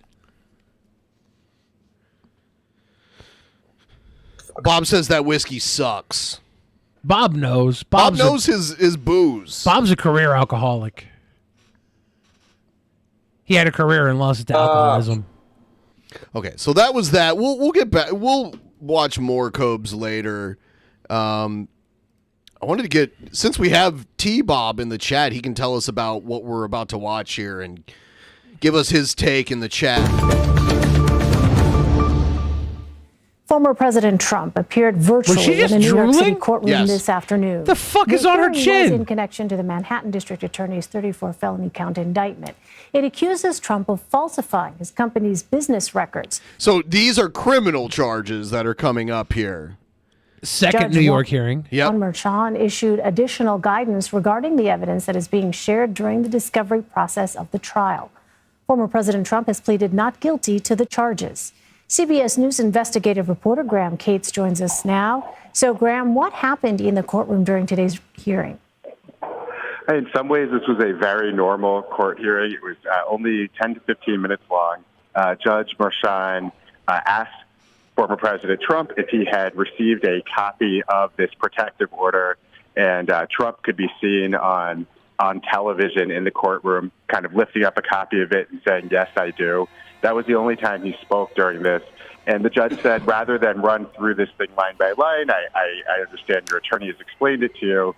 And the attorney, Todd Blanche, who was sitting with Trump in Mar-a-Lago, reiterated that T-Bob says no evidence. So I guess we'll see, because it has to go to court. And if they have evidence, they should be able to present it, right? They Bob thinks they have no evidence. issuance of the Usually there has to be at least a little bit of evidence for a criminal case to even get rolling. Otherwise, it wouldn't even start. Of the order, saying that they're afraid that there are First Amendment implications because former President Trump is once again running for president. And the judge reiterated something he stressed. Yeah, so he's going to do, this is politically motivated. It's happening now because I'm running for president. And they Witch hunt. Make me look bad. It's a witch hunt. Buy the witch hunt T-shirts. And then on the other side, they're going to be like, oh, he found liable for this, and he was found guilty for that, or whatever, or he was charged with that. Throughout this, I think it's almost going to wash itself out as far as the voting public is concerned, because he'll use it to his advantage to say that he's being witch hunted, and the other side, the people that hate him, are going to bring it up, like bring up all of the stuff he's either been charged with or found guilty of or whatever. This court proceeding. A lot of this will still be going on while people go to the polls, too. Going back to April 4th, which is that he's very mindful of the fact. Now, the interesting thing is how many other Republicans are going to attack him for it. Like when these debates happen, are they going to go there, or are they going to ignore it because they know later on they're going to have to support him? I think they'll go there. You think I don't they know will? if it'll. I don't know if it'll help them. I think that Trump supporters are not going to be swayed by this. But what percentage of the Republican voting bloc are Trump supporters at this point? At this point. I would say if DeSantis Florida is a very crucial state, and if DeSantis can win Florida from Trump in the primaries, then they might want to look at him a little more seriously. It's weird that, like in the primaries, they count votes in states that they know they wouldn't actually win in the presidential election equal as they would to like a state that they actually need to win and that they could win. You know, it's weird. They should prioritize. They should be like, Trump's not going to win California, so the California primary shouldn't matter. You know, the swing state primary should matter more than anything else. That's why they start in Iowa, right? Yeah, yes. The Iowa caucus is what they do, and that's different than just casting a ballot. They have to like be there all day and caucus for who they want. It's a totally different That's format. big corn controlling our country. fact that Trump is running for president. A lot of times people win the Iowa caucus and make nothing of it, but when Obama did, that really got him the momentum. Iowa has gone All these both cases ways. were happening before he ran. He ran to try and get the cases stopped and wants to be president so he can make the cases go away. He's going to need to be president. I'm huh? sure that's not the only reason, but that probably is a good reason. Americans, vote for me. Vote for me as president once again so I can give myself immunity towards all my crimes. And all that he's asking is that If Iowa Trump is not swinging or important, then why is the Iowa caucus kick everything off? I'll tell you why, hell's only. Corn. It's big corn, and it runs our country. make public any of the evidence against him until the trial starts. And he said I'll be watching these Republican debates. The first one's probably going to have like 10 people on the stage, and they'll whittle it down over the year. I think the first debates will probably start like this fall because that'll be a year away from Election Day. And yeah, I want to see some of these because Trump was on fire in some of those primary debates, 8 years ago. Reiterated once again that this is not a gag order and that Trump is free to talk about the case itself, but not some of the material in the case. And then he noted that there are sanctions for violating that order, including contempt. And that's noteworthy for Trump because Trump was actually held in contempt just last year in a different matter, a civil case in New York. Really? And so his attorneys acknowledged that was something they should look out for. And Graham, how did today's hearing differ from last month's? Well, Why is her he face so wet? There. So last month, there was a huge security apparatus here in New York City. Talking about Trump makes her drool. She's drooling, or she just got done sucking down a Capri Sun adrenochrome baby. Of court officers and Secret Service hell? agents were in the courtroom as Trump walked in. And in this case, this morning I was speaking to a court officer who actually had no idea that Donald Trump had a court hearing this morning in this very building. And so that's a night and day difference. And this was a very unusual setup. This kind of video appearance for a defendant is usually only used when the defendant is hospitalized. That's very, very. But they let him do it remotely, even though he's not rare hospitalized. for someone who is healthy to be allowed this kind of accommodation. But in some ways, it was an accommodation for the court itself. All right, Graham, Kate's reporting for us. Graham, thank you so much. So we'll see how many more of these cases. I think there's the one in Georgia, too. That Georgia? eventually we'll see what's going on with that. What else we got? Oh, Disney's getting rid of the Star Wars themed hotel already. What? Yep.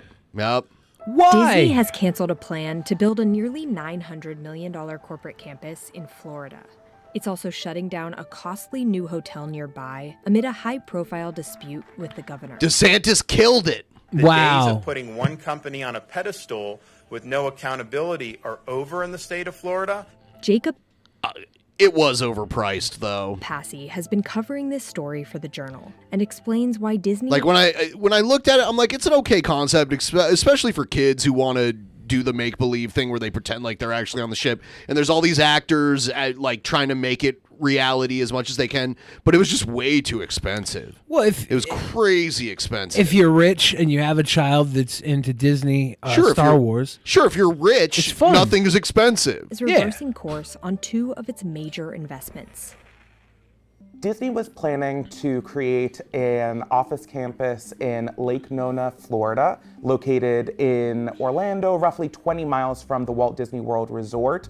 The campus was going to house roughly 2,000 employees, most of whom were being relocated from Southern California. And the campus was going to be about 2 million square feet, so multiple buildings, and it was a really huge development. So you're telling me we're supposed to vote for DeSantis when he's the one that shut down the Star Wars hotel? Hell I'm no. not. Yeah, I'm not going to vote for DeSantis, but I think I'll put Trump back in the White House before I vote for the man who killed Star Wars. Florida. See, that's another thing. Like, the Washington's primary for Republicans should not matter. Like, there's hardly any Republican voters here that would turn anything in a national election. Give me Tangerine Additionally, Star Palpatine Wars- over Jar Jar DeSantis. Galactic Star Cruiser is going to be shutting down at the end of September. Wow, dude, how did it even last a year? The end of September. Yeah. Well, I got to get booked before the end of September. By fans, the Star I gotta Wars get in there. Hotel. This was I'm trying to get a blowjob from multi-day, R2D2. multi-night experience where you got to live out your own Star Wars adventure. It was first announced back in 2017 and opened just last March and cost around $350 So 6 million months? $350 million. to build, according to sources the journal spoke to. The Galactic Star Cruiser experience came up against multiple headwinds. For starters, it was very expensive to operate. Unlike a normal hotel, it had way more employees, folks in costumes and characters roaming at all times. It was only about 100 rooms, though, so Disney had tight margins on this project. Disney cited changing economic and business conditions. I mean, like, compare that to some of the themed resorts in Las Vegas. They're, like, way more affordable. You could actually, that business model with the same concept probably could have worked better in Las Vegas. Yeah. I'm actually going to open up my own Star Wars hotel here in Seattle, but instead of hiring people to play the aliens, I'm just going to get the homeless to sit, because the homeless look like they're in the cantina anyways.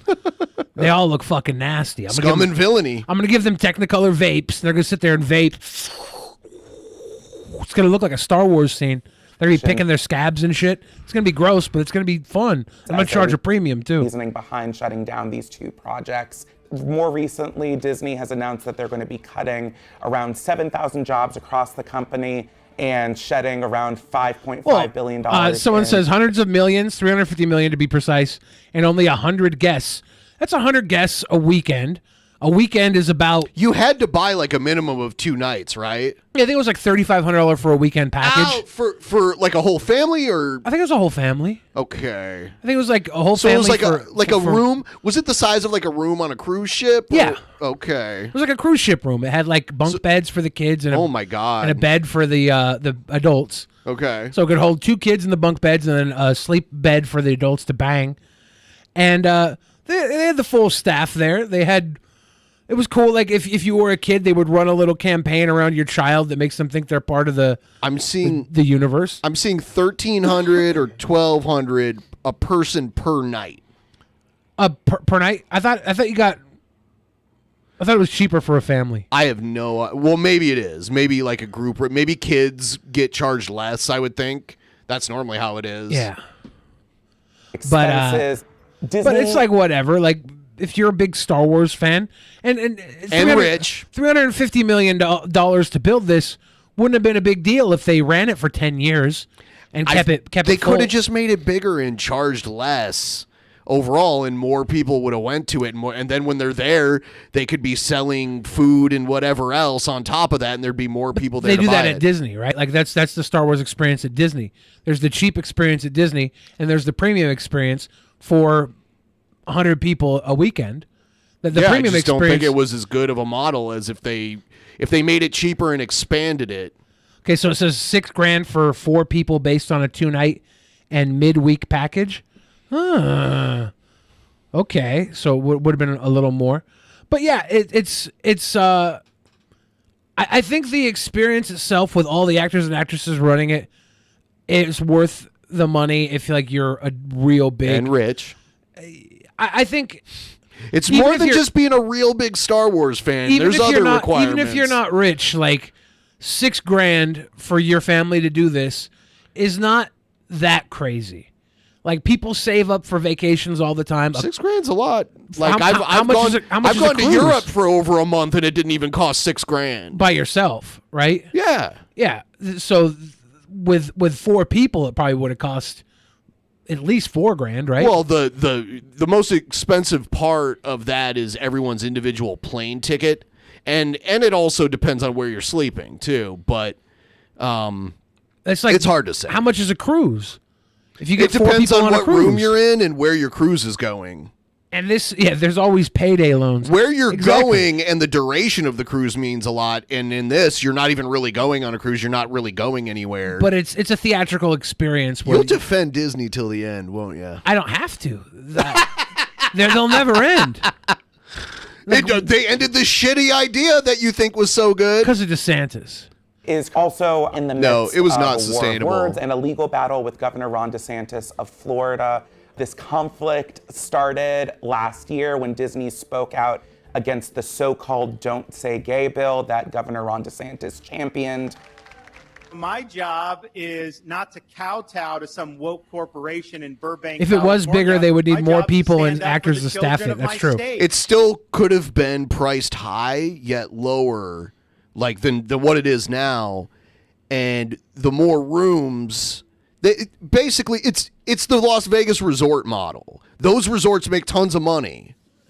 Have a casino in it too. Their Have some idea kind of for like this- Star Wars looking casino in it. Their idea to build this was before the Star Wars franchise took a fucking stumble. It was before COVID. Like them putting all this money into building this, it was a perfect storm of. It was a terrible idea. I don't think it was a terrible idea. I think there was so much that went in to What was carrying it Disney's down. last bad idea? Last bad idea? Yeah. 1948. Since then, okay. He has championed a number of legislative moves aimed at the Reedy Creek development, which used to control the land where Walt Disney World Resort is located. He shifted that and put in his own political appointees into a new board that oversees that development. The corporate kingdom finally came to an end. In response to the changes of the Reedy Creek district, Disney has filed a federal lawsuit claiming that DeSantis and other Florida lawmakers are retaliating against the company for exercising its First Amendment rights. I don't think the suit has merit. I think it's political. These projects were going to bring some high-paying jobs to Central Florida. Employees there were going to be earning, on average, $120,000 a year. So you can imagine the impact to local tax revenues and local businesses that were going to I wonder if they'll benefit. shut down the Star Wars hotel until Star Wars has another big movie to release, and they might reopen it. I wonder if they plan on doing something else with the space. Is it on the Disney World property or is it somewhere else? I think it's on the property. Okay, if that's the case, then they already own it. They already own the building. They could repurpose it, or they could just tear it down and build something new. It's up to them. I've seen how they repurposed. Like there used to be a place called Pleasure Island that they like repurposed over the years. From those workers being relocated to Florida. Disney CEO Robert Iger had previously committed to investing $17 billion in Florida over the next decade, bringing thousands of jobs to the state. But right now, given these changes, it remains to be seen whether that actually happens. Yeah, we're just having a small war between Mickey Mouse and Ron DeSantis. Ron DeSantis. Everything's going to be just fine. Nobody worry too much. I don't want anybody to cry and sell off their Disney stock. Stay invested in the Clock Tower Dreamhouse, the Mickey Mansion, Clock Tower Dreamhouse. Surgeon General warns of social media danger to mental health. What? The Surgeon General, the top healthcare official in the United States. Well, I got to read this. There's been that Surgeon General's warning on packs of cigarettes. But this morning, for the first time, a new warning about something else, social media and what it means for kids' mental health. Why now for this advisory? We're issuing this advisory to sound the alarm. Surgeon General Vivek Murthy says there's not enough evidence to show social media platforms are safe enough for kids and teens. We see rates of depression and anxiety and suicide and loneliness going up among young people. And I'm concerned that social media is an important driver of that youth mental health crisis. Oh, you think? This is the It's the outlet for it, you fucking imbecile. People are going through a lot of shit right now for a lot of different reasons. It's not social media driving depression. It's the outlet for which it can maybe congregate and exist. But the whole world kind of fucking sucks right now. Public health issue of our time, youth mental health. Research shows 95% of teens are on social media. More than a third say they're on constantly. And teens spend an average of 3.5 hours each day on these kinds of apps. I think apps that have endless scrolls should be regulated, where like there's never an end to the scroll. Even though you've reached the end of the content, they keep like recycling it, so you keep scrolling and scrolling and scrolling endlessly. I do think that's something that should probably be regulated. I think every 10 TikToks somebody watches, they should have to do a humanitarian good on their phone. Like they download an app that lets them grade papers for a preschool or something. Something They research have to shows do tasks to continue using TikTok. Every 10 TikToks, you have to like run a call center in New Delhi for a minute or two. double the risk of experiencing symptoms of depression and anxiety. The other day, my daughter came up to my wife and I and asked us if she could post a picture on social media. How old is My she? daughter is 5 years old. My daughter is 5. No, thank you. She was trying to post a thirst trap on social media. Oh, my God. She's actually in preschool, but she's been hearing about this from her friends. All of the big platforms require users to be at least 13 years old to create accounts. Which there's no way to vet that, by the way. It says 40% of ages 8 to 12 use social media. It's all on your word if you're old enough to use it.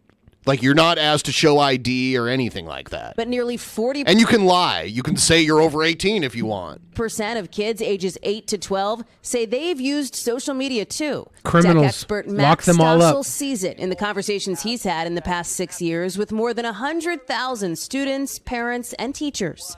When I started doing this work, I was getting the question, is 16 too young to give my kid a smartphone? Now I'm getting the question, is like 3rd grade too young to give my kid a smartphone? Stossel recommends 14, but ultimately the right age may be different for different families. You are almost certain to get pushback from tech companies who say they're trying to protect kids. They have age limits in place. I appreciate that the technology companies have taken some steps to try to keep kids safe, but it hasn't been nearly enough. The Surgeon General thinks Congress can and should do more to regulate social media companies, the same way safety standards are in place for car seats, for example. And at home, the advisory recommends creating a... In China, they shut down all social media if you're a certain age for certain hours of the day. I think that's a little extreme, but I kind of get it. Especially when they're supposed to be in school. We just have to figure out a way to monetize these apps so the kids are working most of the day while using them. Just like turn them into little tech support people. Family media Tiny plans tech support. together, implementing tech-free zones like at mealtimes, and partnering with other parents with similar philosophies for support. What's at stake here is our kids and their future, plain and simple. Oh, and it's social media that's going to destroy our kids and their future? Here's the or thing, the the fact Surgeon that they can't own property or do 1,000 things that their generations before them were afforded? Yeah, let's blame it on social media. General's advisory acknowledges there are good things about teens being on social media, the ability to connect, to have friendships, to find support. We've reached out to the big social media platforms on this, waiting to hear back, but many of them have put some safety precautions in place. Meta, for example, prompts teens to take breaks and has a family center and guides to help people use the platform. It really is a debate for each family. If you're wondering, okay, what is the Surgeon General doing? He tells me that he and his wife plan to wait until their kids are out of middle school to get on those apps. Savannah. It really is the issue of our time. We think about the Surgeon General and the warning about smoking in the 80s. And this, there's a thread here about a great public health issue that the Surgeon General is weighing in on that we all need to pay attention to. Hallie, thank you. I guess we'll see. Definitely the isolation of the pandemic for 2 years contributed to loneliness and depression, for sure. That and people are socially awkward. They grew up watching iDubbbz and saying the N-word, and now they can't get friends. I have definitely encountered people online whose like only friends are online, like none of their friends are in real life, and they're all like people that they know on Discord that they've never actually met. I used to have real life friends. Some of them don't even know their real names or anything like that. They just know them as their online handle or whatever. Burner 43 is my bestie. Right, like that kind of stuff. It's okay to have those kind of friendships, but it's also rewarding to have like real life friendships too.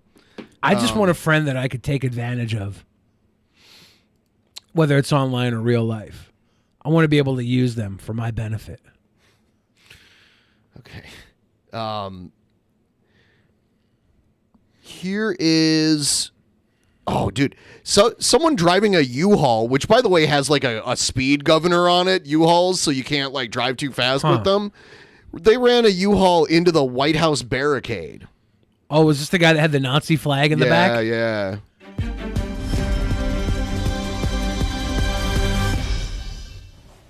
Well, the driver of that rented U-Haul truck that collided with the security barrier near the White House has been arrested and charged. Sources telling ABC News the suspect, a 19-year-old from Missouri, told law enforcement that he wanted to seize power, take over the government. In a U-Haul? And kill the president. Was that the only way he could rent a vehicle? I wanted to seize power, kill the president, but I only had $45. Nick Fuentes told me I could do it, that I'd be based and red pill if I did. So I rented the midsize U-Haul to be stealthy, but it wouldn't break it through the gate. Justice correspondent Pierre Thomas has the story. The driver of this U-Haul is in custody after investigators say he may have intentionally rammed this barrier only blocks from the White House.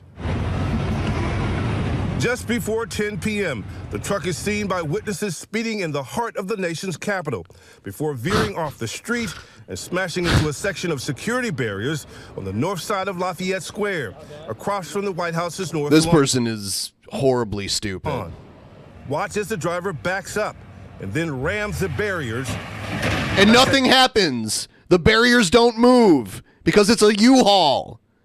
Thought maybe it was just an accident, and then the U-Haul backed up and rammed it again. He was like, oh, that didn't work. Let me try again. Hope they got insurance on that U-Haul. Service U.S. Park Police and D.C. officers rushing to every U-Haul ever has an Arizona license plate because Arizona's license plates last like 30 years. Same with their driver's license. They don't expire for like 30, 40 years. Huh. Yeah. Detaining the driver on the spot. With initially no cooperation from the suspect, police using a bomb-detecting robot to sweep T-Bob says, I just got my 5th Amber Alert today. You mean like you got it? I think he's been kidnapping little girls, and they put out Amber Alerts on him. Oh. I hope that's not what he means. He means on his phone. Oh, okay. Before declaring it safe. Video on the scene shows officers looking at a flag of a swastika. If that's not what you mean, I'm sorry, T-Bob, but if that is what you mean, let those kids go. He brought a swastika flag with him in his U-Haul to ram the White House barricade and literally do nothing to it. It dented the U-Haul more than it hurt the barricade. All that room in the back of the U-Haul, and this is all the flagging you could flag. A U-Haul is not a good ramming truck, okay? Like, it's probably the worst. It's not built for that. It's built for moving your shit, and that's all it is. It's unclear whether they recovered it inside the vehicle. I've driven a U-Haul across the entire country on 2 occasions. But have you ever driven it into a barricade? If I would have driven it into a barricade, it would have just fallen apart. Oh. Like, they're not made for that, and they don't go fast. I had the pedal to the floor, and, you got all your stuff in the back, but I had the pedal to the floor, and I could not get over, like, 60, 65 miles an hour. You know what I mean? Yeah, there's a lot of... There's, like, a regulator. So you Is it a regulator? Yeah, they don't want people driving 90 miles an hour. I thought it just didn't have the horsepower to go further than that. Well, no, also, like, if you can go that fast, you can get pulled over and it can get towed, and now their truck is towed in some random state somewhere. Or simply discovered it at the scene. And ABC News Chief Justice Correspondent Pierre Thomas joining us now. So what more are we learning about this suspect? Well, the disturbing thing is that when police arrived at the scene, he apparently got out of the vehicle and was waving a flag, a red flag with a swastika. Kyrgyzstan flag. Oh. Obviously, that has law enforcement officials concerned. We don't yet know if he's truly a true believer. I got indoctrinated by Jeff Holiday in 2016. if he's mentally unstable. There's a hearing ongoing right now where we hope to learn some more additional details. But obviously, this was an extremely dangerous situation. I fell down the alt-right pipeline because of Jeff Holiday. Had a truck traveling down the heart of Washington at a high speed. Maybe he was indoctrinated by Asterios on that episode the last time he was on. Oh, no. Yeah. Asterios is the pipeline. Yeah. I'm not even going to play the disgusting clip, but it has been clipped. You guys can find it in the Discord. I'm just saying. Comes up to that barrier, hits it once, backs up, hits it again. Thank God, according to sources, there weren't more people out. And if this had been a different time of day, it could have been a different outcome. Right, and we know those barriers very well. It's going to be really hard to ram a truck through there. But it's disheartening. I mean, 19 years old. I know we're learning a lot more about him. Do we know if anything was in the truck? I mean, clearly they cleared that. Do we know if he was an incel? Was he capable of slaying vajayjay? Do we know? Does he watch Cozy TV? Do we know? A sweep of the truck for explosive, no explosives. He literally thought a U-Haul would be able to ram the barricade at the White House. Has he tweeted against drag queen book readings, but supported the Catholic Church? Do we know? Heard anything of note? I thought it was funny how Glenn Jacobs outlawed drag queen stuff in Knox County, but then there's all these instances of him wrestling at shows where children were in the crowd and there was men in drag and women getting naked, like almost completely naked, and all that kind of stuff. That's different. That was different because he was getting paid a lot of money and became famous doing it. That's different because that crowd was not... there was tons of kids in that crowd. Yeah, but that crowd wasn't icky gay. Oh, I see. Glenn Jacobs had to stop. Hold on, wasn't Pat Patterson in? But he like, wasn't on the booking icky. committee? He was Catholic gay. He was. I'm behind the scenes doing gay stuff for gay benefit. But you'll never know it's icky gay. I don't believe there were weapons, firearms of any sort. Again, just the truck. It's when someone's out and proud about their homosexuality that we have to stop it. If you're out and proud, it must be stopped. If you're hiding and getting charged with 451 clerics, touchy clerics with thousands of victims, that's fine.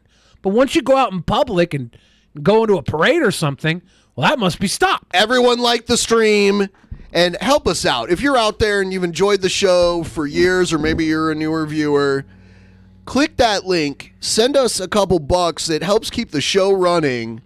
We've got we're 5%. We reached the goal by Saturday night, so we're hoping you could help us out. $5 TTS. It'll interrupt whatever we're talking about.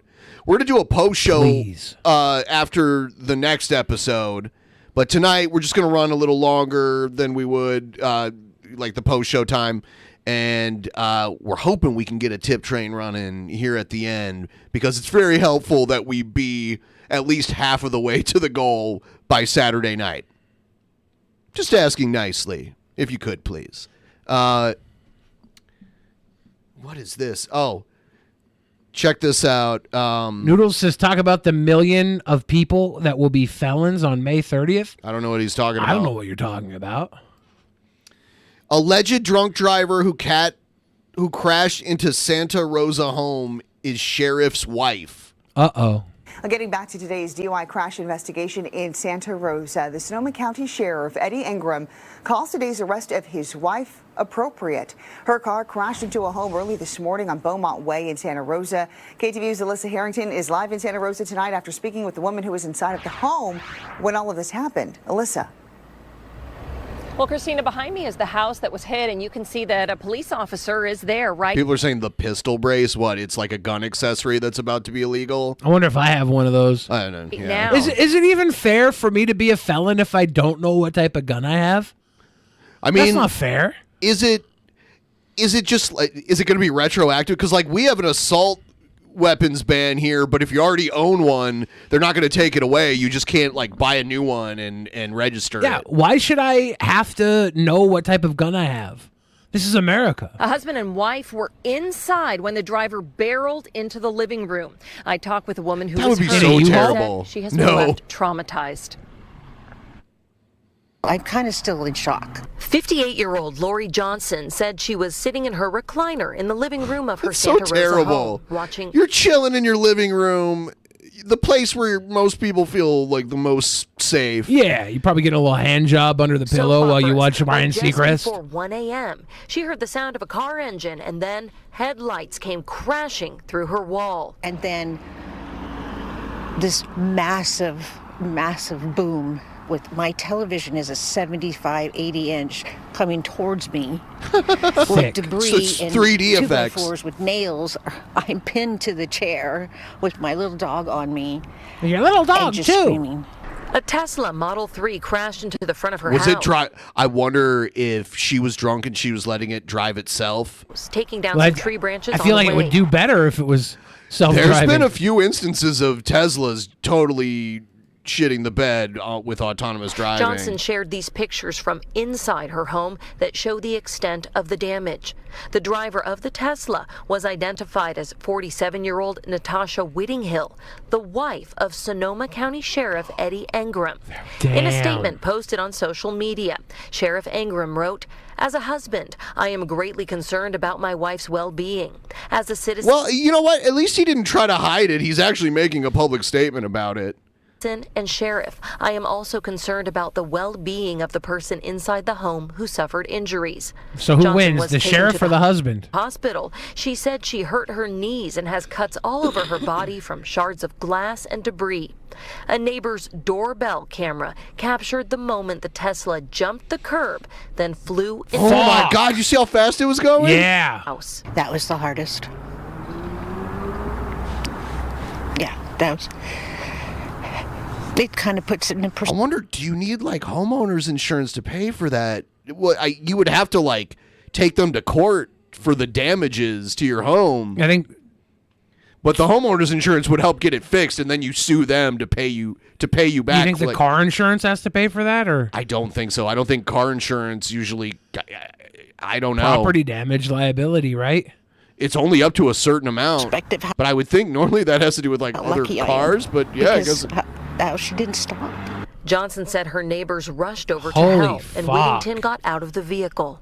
And she got belligerent with them, and then she fell into the bushes. Yeah, I think Elon has to pay for this directly. Oh yeah. Police- Twitter Blue's about to go up to $12 a month. Were called to the scene. Lieutenant Christopher Mahurin said officers gave the driver a field sobriety test.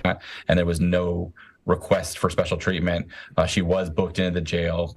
Lieutenant Mahurin said they have zero tolerance. She was booked into jail. I would hope so.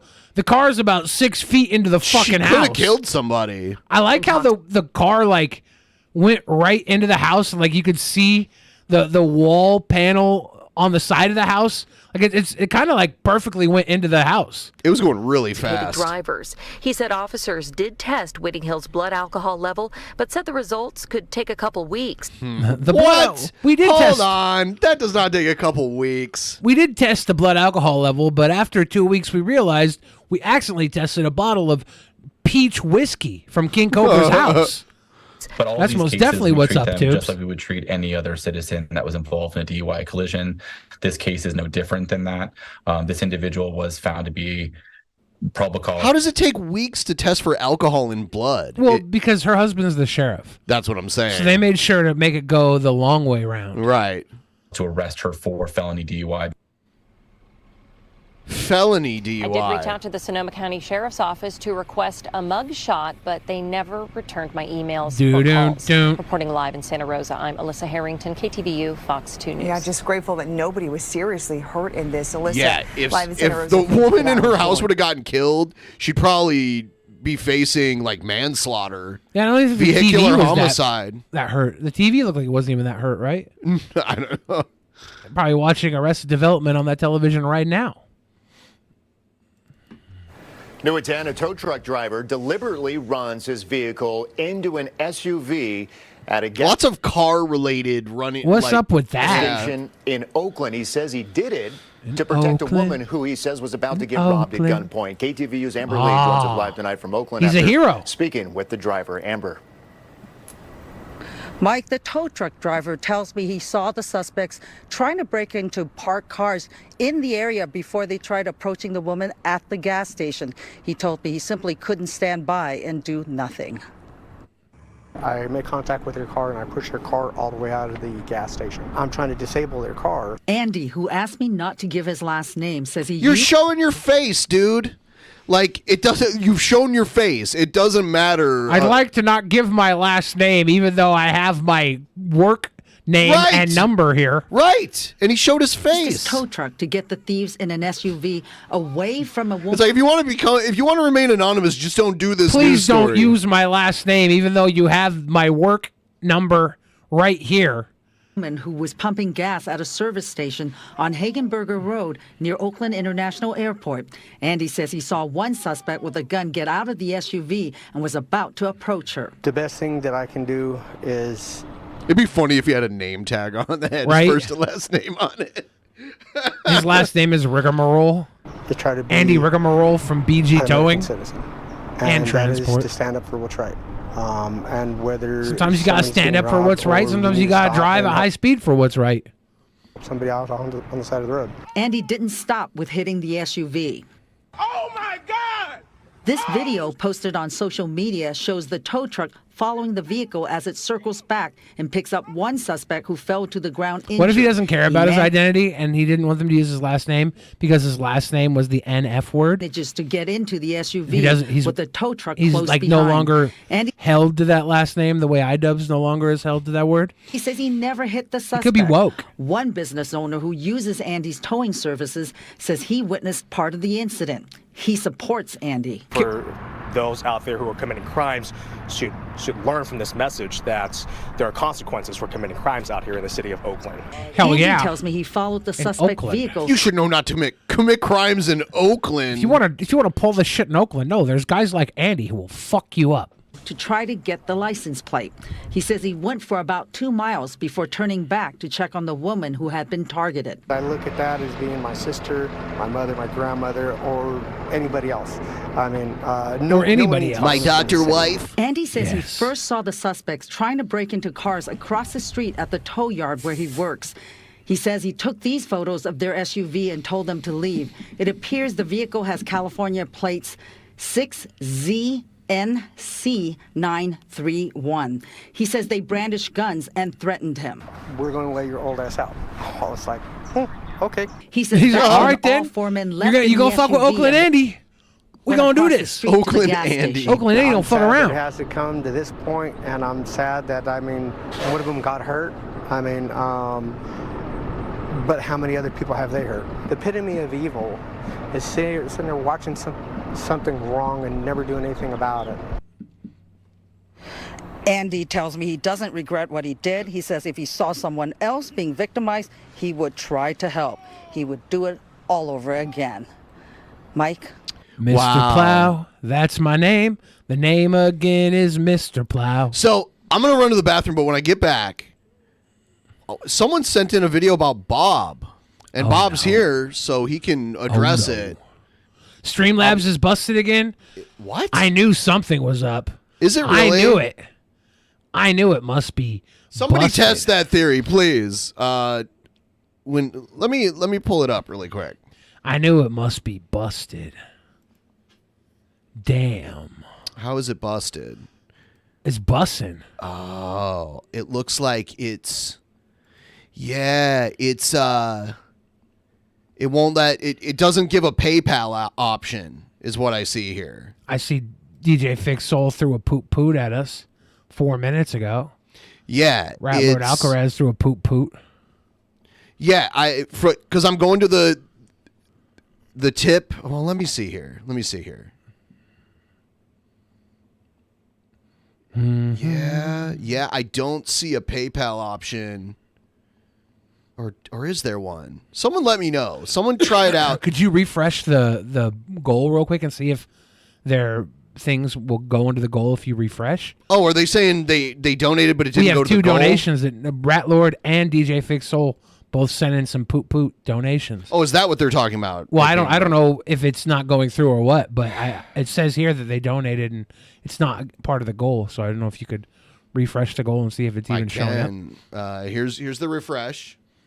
There, See? it did. See? Thank But you, I was, Rat Lord. And I was Dina trying Pixel. to I was trying to clarify what, what wasn't working. I'll be right back. Ladies and gentlemen, now is the time. Tell us all your darkest secrets. Come clean. Have you guys been hearing my terrible cough all day today? I have to learn how to box in the next month and a half. They're going to call me Hot Hands Billy. Are you ready for that? Hot Hands Billy? How many people have I hit with a tow truck? Not enough. But, that's the beautiful thing about life. Nothing is over until it's over. Hot Hands Billy coming through. Prop, prop. Getting them swangs. Getting them swangs there. Fwap, fwap, fwap. Crack. Blow. If I box, should I make the pop, pop, pop noises as I box? Should I be like pew, pew, pew, pew, pew, pew when I throw a punch? That's how you do it, right?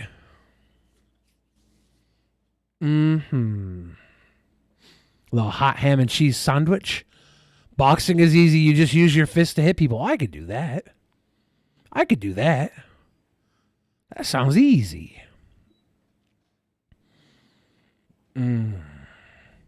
I've been losing weight since Easter, and I need to step it up. I need to lose at least 40 more pounds before I fight. Yeah, if this fight happens, that's going to be amazing. That's going to be crazy shit. I'm definitely coming out to see that shit. Absolutely. The training's going to be crazy for that.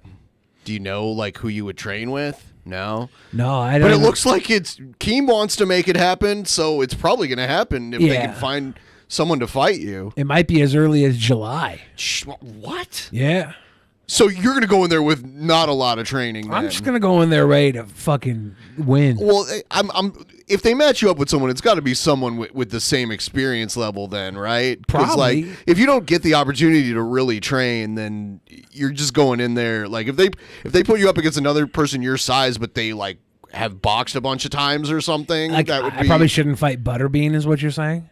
Yeah, well, Butterbean was a champion boxer, a pro. Yeah, Butterbean's pretty old, but yeah, I think Butterbean could hit really hard. I've seen him knock people out pretty. I've seen him do MMA too.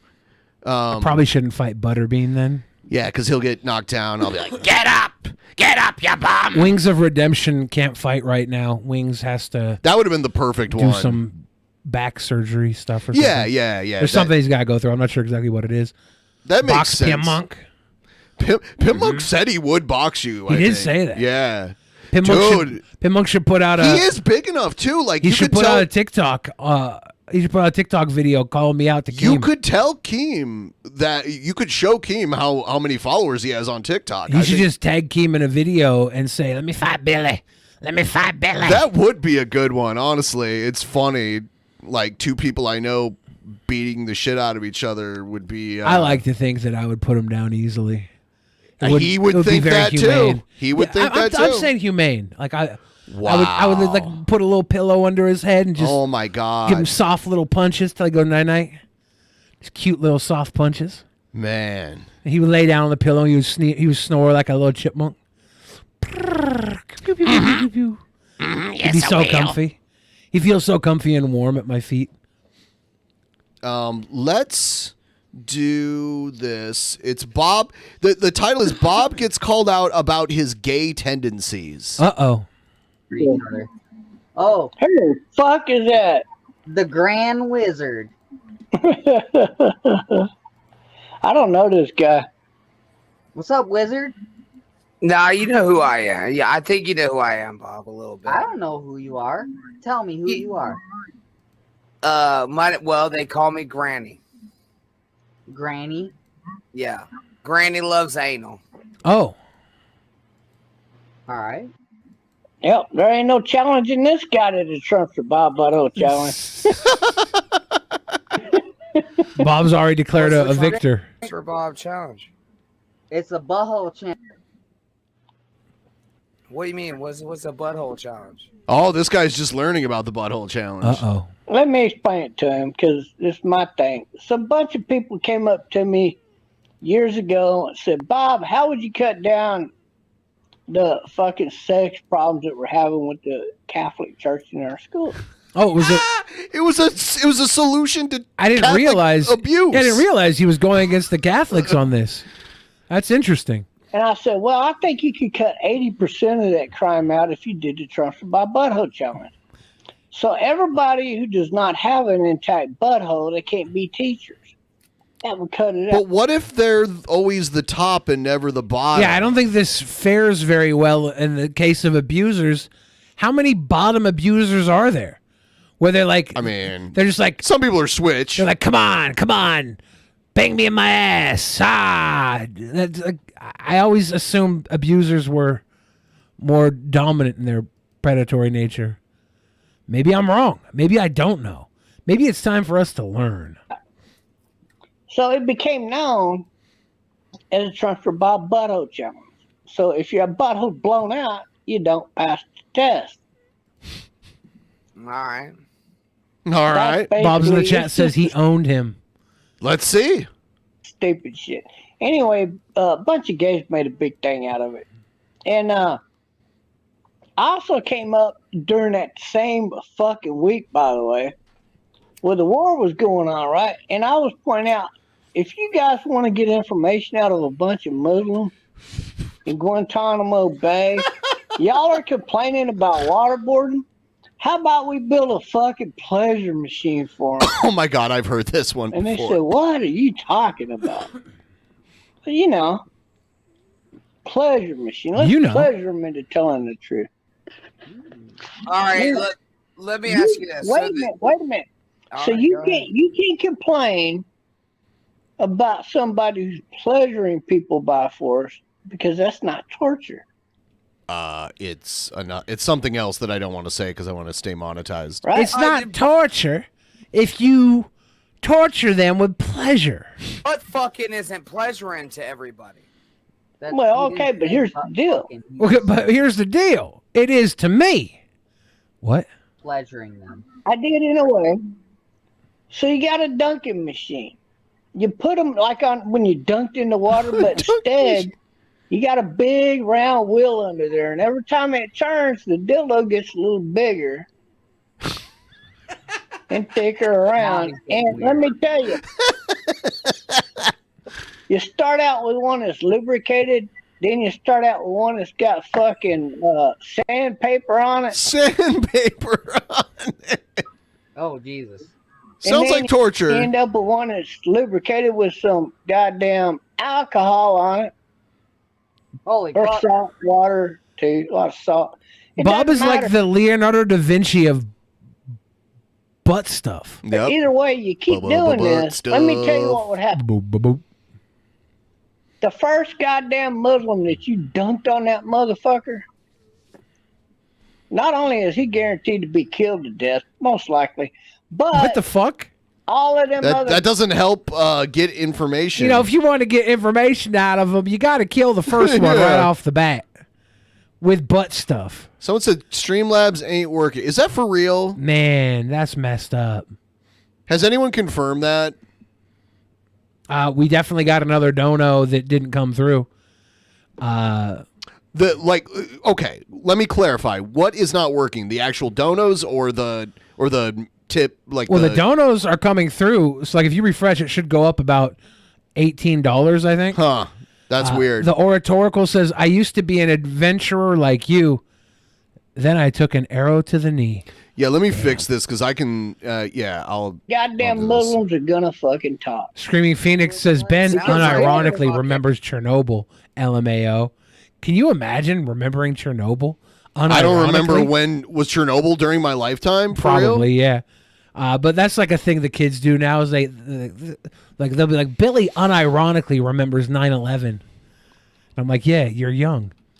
And then Mr. Joker Card says Billy should fight Jared.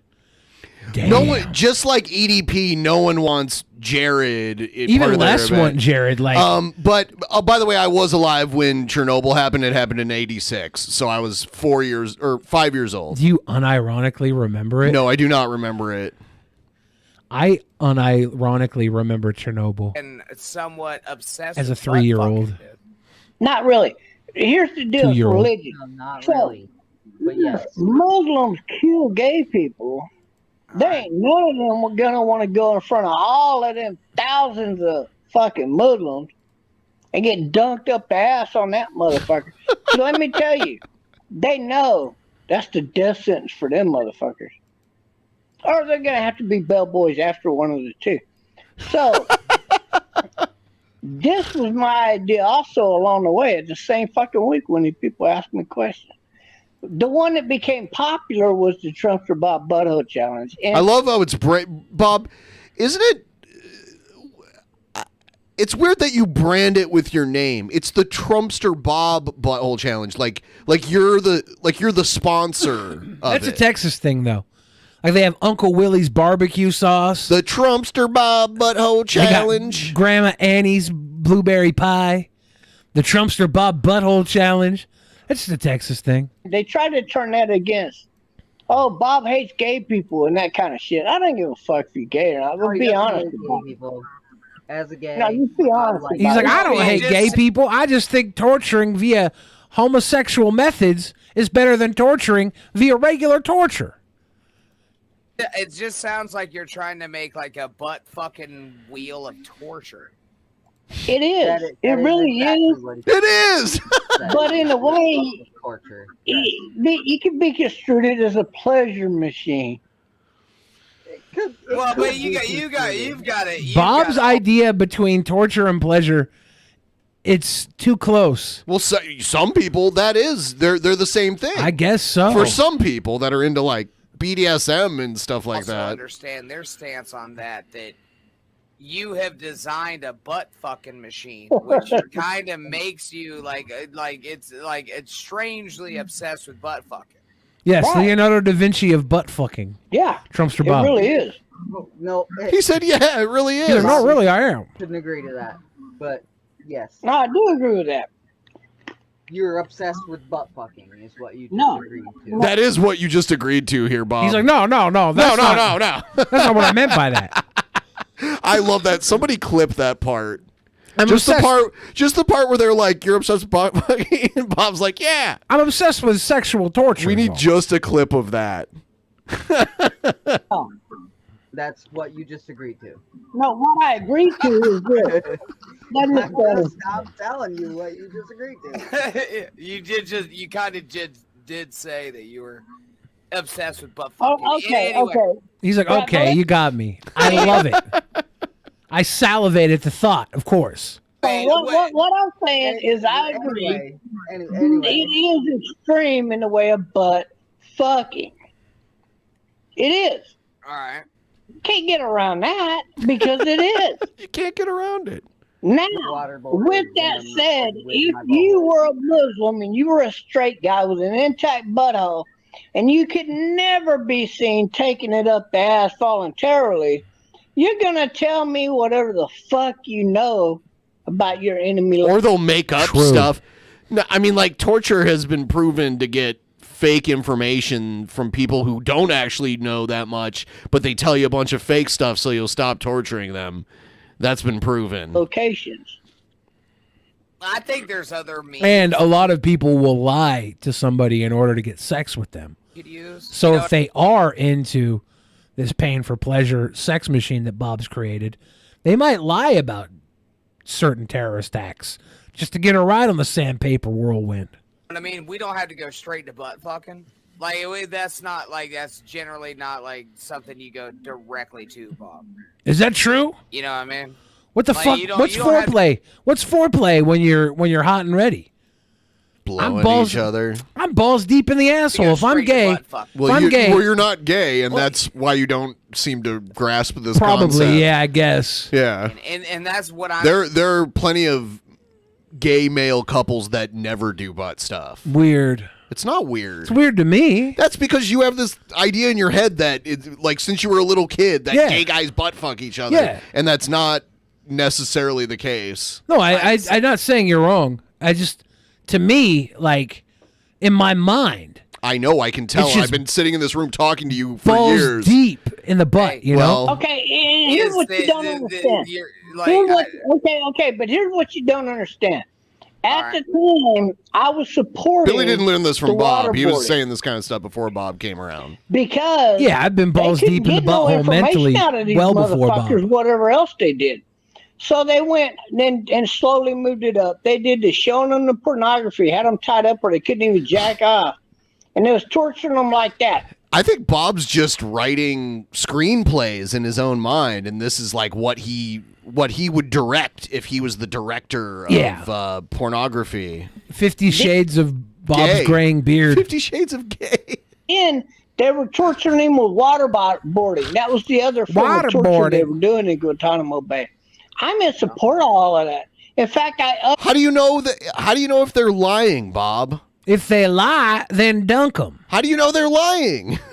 I said, how about if they look at me with that pouty mouth? And then if you automatically know what they're saying is a lie or if it's the truth, then why even talk to them? You already know If they tell me they don't want to kiss me with that pouty mouth, I know they're lying.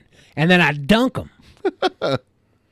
instead of torturing them and keeping them. Pain makes people talk, yes, Bob, but it doesn't mean what they're saying is true.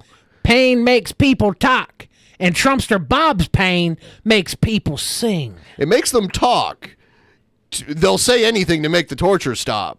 From being able to jerk off where you're showing them all this gay pornography, how about you fucking pleasure them to telling you the truth? There you go, Bob. Smartest man in the world He just over wants here. to pleasure gay men. Maybe you should just give them the most intense, back-bending orgasms. Bob just wants to get them to tell you the pleasure truth. gay men. He does for patriot reasons. This is true patriot. Your face while you're getting water poured over. Bob never ever wants to do gay stuff. Just do gay stuff. He's No. always doing it for America. Oh, but if you're not being waterboarded, you can. That's what they were doing. Bob, They were I'm doing not trying. porn. Listen, I'm Gay trying to porn, be fun. straight I'm trying to porn, all be. kinds of porn, and they had them tied up in a way they couldn't even fucking jerk off.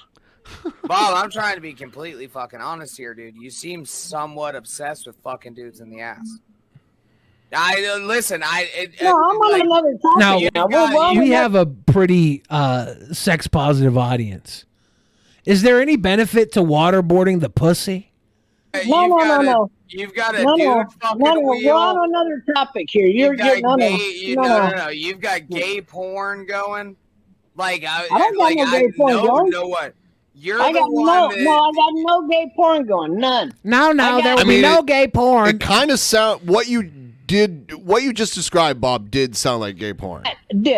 Look, they were Bob, I'm just no, fucking listen. stating facts. No, I'm stating the fact. No, you're not. I'm stating the facts that they were already torturing people in these two ways in particular and other ways. He just wants to test his dunking machine on you, Ben. It sounds like he thinks I'm cute. Or he thinks you're a terrorist. You're fucking going on a Or butt both. fucking wheel and Probably showing both. gay porn with a rag over their face. No, wrong. You're wrong. Wrong. You're totally wrong.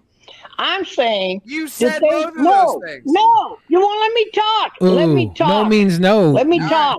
Granny Let Wizard. me talk. Okay. I was saying that they were already showing them gay porn and straight porn and not allowing them to even jack off. That was one form of torture that they were doing to these people. Did our Democrats over here were saying that's illegal, we can't be doing that. That's illegal. Then they were also waterboarding people. It wasn't just Democrats saying that. It was veterans, many of them who had been tortured by other people's militaries in the past, saying that in America we set a higher standard and we don't torture people that we have detained. That's what they were saying. Putting rags over their head, pouring fucking water in their mouth and then dunking them underwater like that. Dunking this them is- like donuts. This is like waterboarding is like some Viet Cong shit, and like shit that we picked up in the Asian theater of war that they started using. I mean, are we at that level? I And guess haul we them are if down we do there it. for specific counting and letting them up the bridge. We're no longer the standard bearer That's at that waterboarding. point. Two different forms of waterboarding, but it's waterboarding. Now, It's like waterboarding, but foreplay. I supported that. No, wait a minute. Let me finish. I not only supported that, I said, how about we come out with pleasuring them then instead of torturing them Bob like keep that. coming back to the pleasuring. He's like, look, I It's don't want not to torture pleasure.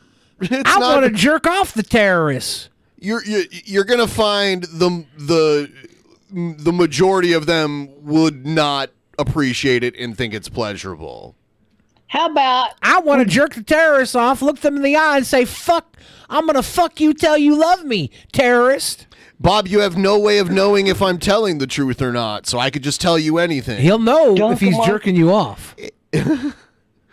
The thing is like, if you already automatically know what I'm lying about, what I'm not lying about, then you don't even need to talk to me. You already know everything. Bob's got a 5-finger lie detector right here. Trust Bob I can Duncan tell you're machine. lying. See, there's a difference Which here. is a wheel of butt fucking. Of course. It's guaranteed. That's to work. gay, dude. That's gay as fuck. Like you've gone from. It's not gay. It's patriotism. Patriotism is just being gay for America. If you're trying to get intel out of me, then that means, or anybody, then that means you don't know something, which means you wouldn't know if someone's lying or not. You're just getting info out of them. Gay porn to let them get on a wheel of butt fucking, bro. It's your choice, though. Do you want to get butt fucked, or do you want to tell us the truth?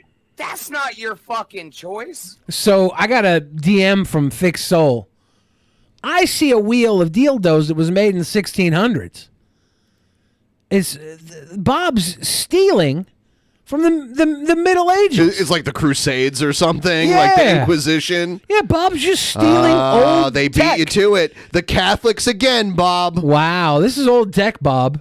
It's my choice. It's your choice if you're the guy that's in Guantanamo Bay and you're fixing to be dunked on this fucking machine here.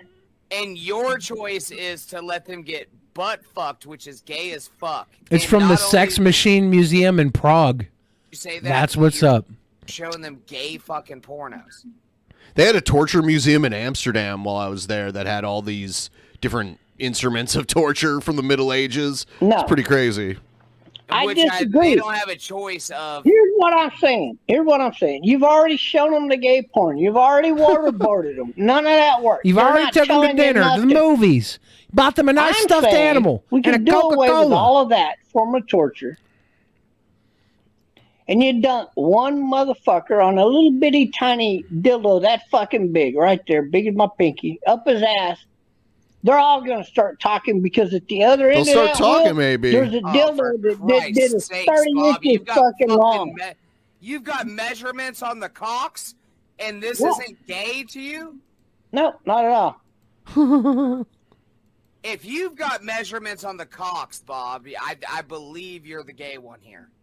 Now, you can believe what you want, but Do you I'm not have into some gay sex. suppressed homosexuality? It's No, not repressed. I'm pussy only, bro. I'm pussy only. I don't believe in gay activity because it's stupid. It's immature. But isn't, It's hold on fucking- though, your entire plan is gay activity. You know what? I'll build it and you go first, T-Bob. I get to use it on you first. What if Bob doesn't trust your craftsmanship? I guess we'll see. If my craftsmanship is bad, then it won't be as effective. Stupid. There's never a need in it. People giving homosexuality out of weakness of mind only. You from North Carolina, Bob?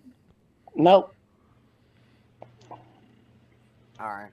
No, why? It was Graham Wizard going to try and hook up with Bob if he was in North Carolina? Yeah, why not? You from North Carolina, Bob? We should hook up tonight. Where you Make think I'm love. from? North Carolina. You were just trying to hook up with Bob. I don't know. Where are you from? I asked you to guess. I would say California.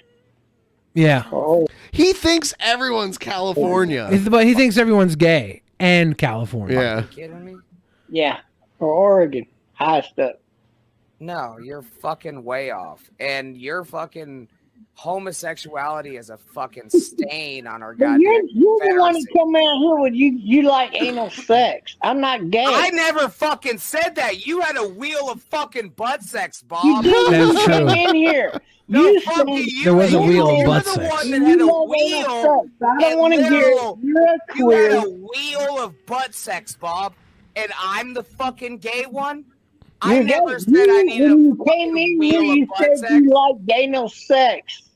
No, I never fucking said that. You're the one that's Okay, going so let's fucking start pinky over here. So let's to start over here. ring to So if fucking you don't middle like anal on sex, what why needs to are be you put scared on of getting your motherfuckers' This is the point where they just talk over each out other. of the enemy? fucking Why are you homophobic scared? Why are you scared? shit. Why are you scared? Why are you scared of I'm not torturing scared of Muslims shit, with dude. a dunking machine? Are you scared of the truth? You just said torturing instead of pleasuring. The truth Uh-oh. comes out.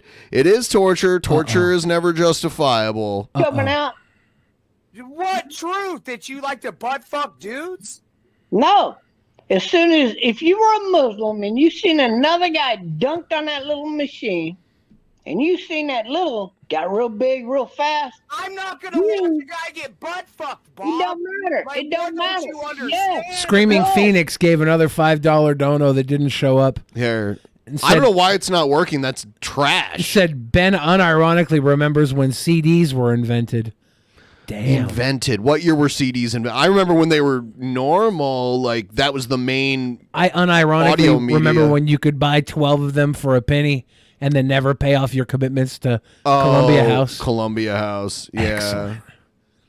Like that was what you would do before you could just download music. There was BMG. Yeah. Yeah, there was a bunch of them. There was Columbia House. They had like there were record clubs that had existed since like the And 70s. if you were a kid, joining a record club and not paying it off was like the coolest thing to do.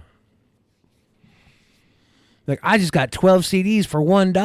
So that makes you gay. No, they have. Now it's like, I just downloaded 1,000 CDs for nothing. Every so often. I need to Because let see me tell Bob. you- You're literally saying you need to see a guy get butt fucked. With a little one. CDs were invented in 1979. Not born yet. Damn. Big. They won't even know it was up there. It's the You're still psychology. saying that you want to It's see the a guy get psychology. penetrated in his asshole. It Bob don't says this guy matter. was It's the afraid to show him his pie hole. Okay. He says. So you asked to see his butt, Bob. Do you understand? Like you asked him. Bob see is his saying. butt. Bob is saying skip to the pie hole part. I don't know when that is. Bob, do you know when the pie hole part is? It's only like halfway done too. We're not gonna watch the whole thing, but Fuck Show them me your motherfuckers. pie Let hole. 'em die. I don't give a Let me fuck. stare inside your I'm not gonna- butthole. I thought a pie hole was a mouth anyway. Like I mean- where you stuff pie down it. It's supposed to be, but Bob might eat pie differently He than eats us. he puts pie up his butt. He might. Answer the question. It's not an Your blueberry answer. You want a butt gobstopper. fuck You're dude. too fucking You're gay, dude. stupid. You're too stupid. You're a Just admit it. homosexual. No, I'm not. Trumpster Bob Love is a fucking homosexual. You That I'm jealous of that. Bob said, "No, Fuck I'm you. not." You have had pussy wrapped around your cock in probably 25 fucking years. All right, I'll tell you what, you And so faggot. now I'll you're tell you after what. fucking I know you're a dudes, faggot. fucking asshole. Oh my God, I know Bob. you're a faggot. Oh and my I know God, Bob. You're guaranteed to have a blown out butthole. So how about I challenge you to the Trumpster Bob Butthole Challenge? Whoa. No. Because I Damn. don't like shit up my asshole like you do. No, Damn. got nothing to Faggot. no. Got nothing to do with anything going up your ass. Got nothing to He do just with wants that to look at unless it. you're a faggot in your life. Oh my God, Bob, come on. Go man. ahead. What? Yeah, please, I'm sure this is going to be a fucking nugget of genius. It is. It's going to be you It being is. fucking retarded again. No. Go ahead. Ooh. I can set my video private right now, and me and you can bend over and spread our butt cheeks and see who is the one that has the intact butthole and who That's don't. the gayest fucking thing I've ever heard in my life. No. Sharing buttholes online with random strangers is not gay. It's patriotic. Oh, so you're admitting that you got a blown out butthole and you're a faggot? Oh my God, Trumpster Bob. No. Yeah, you are.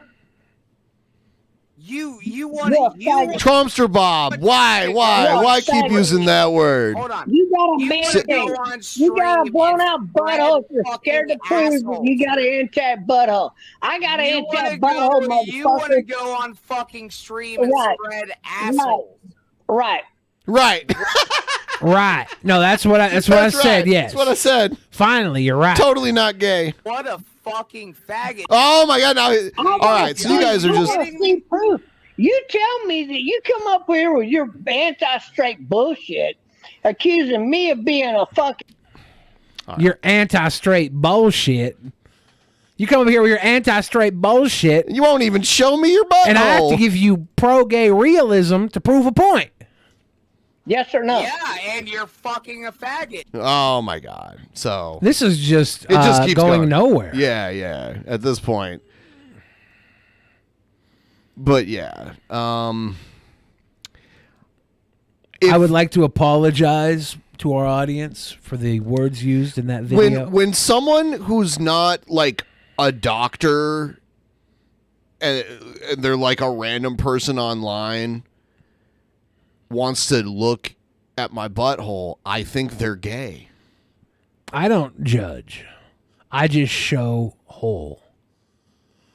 I have never turned down any of my private parts to anybody. Matter of fact, I've been told no before, and I still showed my private parts to people because I am about progress.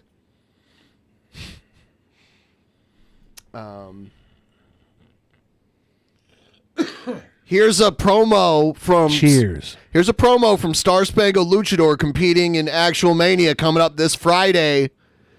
Oh, damn. He's going up against Simple Country. It's going to be a hair versus mask match. Oh, damn. The loser loses either their hair or their mask, depending on what they wear. You know, in all my time here in Actual Mania, I ain't never once chose my opponent. They're all either chosen for me or people who came after me.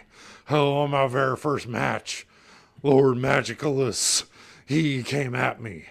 And then in the Survivor situation, I didn't choose what team I was on. I was chosen for a team. And in the Regal Tussle, I didn't choose what number I was. That was chosen for me. Then I never chose to face Ruby Jules. He was chosen for me before he tucked tail and ran. And Lord Magicus was chosen to take his place. Then when I won the Regal Tussle, I didn't get to choose when I faced Ben. You still chose to face me. How'd that turn out? Asked to wait for Mania. And now that I've been knocked down and bloodied for the first time, being handed my first loss, now Simple Country PI wants to take away my whole identity, wants to do a mask versus hair match, and leave me with nothing left but my dignity. And what is Simple Country putting up in exchange?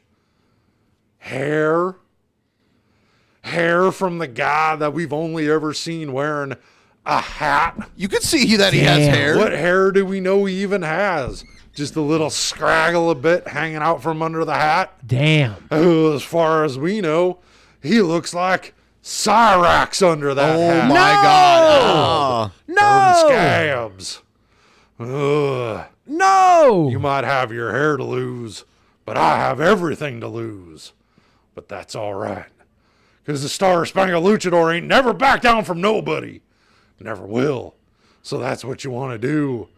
Well, then this Friday, I guess that's what we're going to do. Woo doggy is Star Spangled Luchador coming to win, and the winner is the new #1 contender. that will face me at Summer Scam. You know shit's real when you hit them with a woo doggies.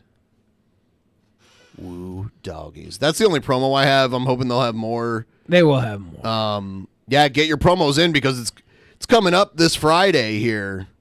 And announcement being made. We actually found a challenger for Big Diesel. It's going to be Dr. Piss is going to take on Big Diesel in that anime weeaboo extravaganza match, whatever it's called. So that should be something.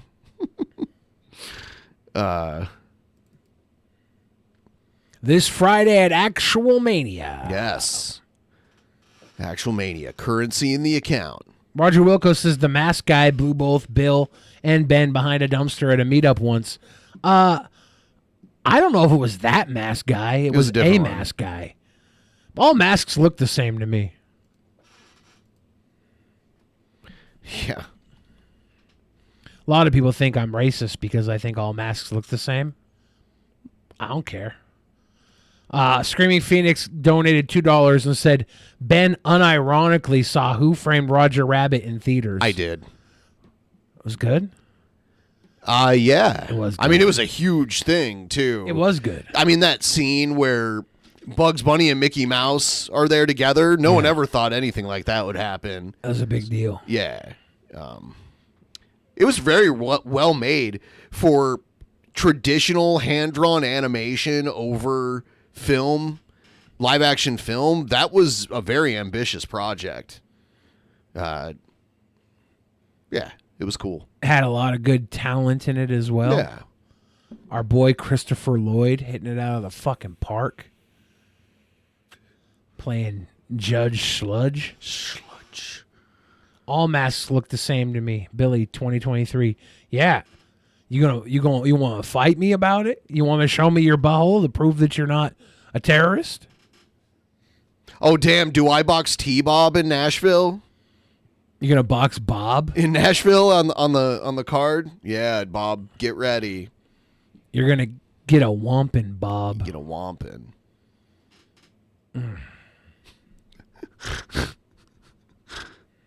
What is this? This thing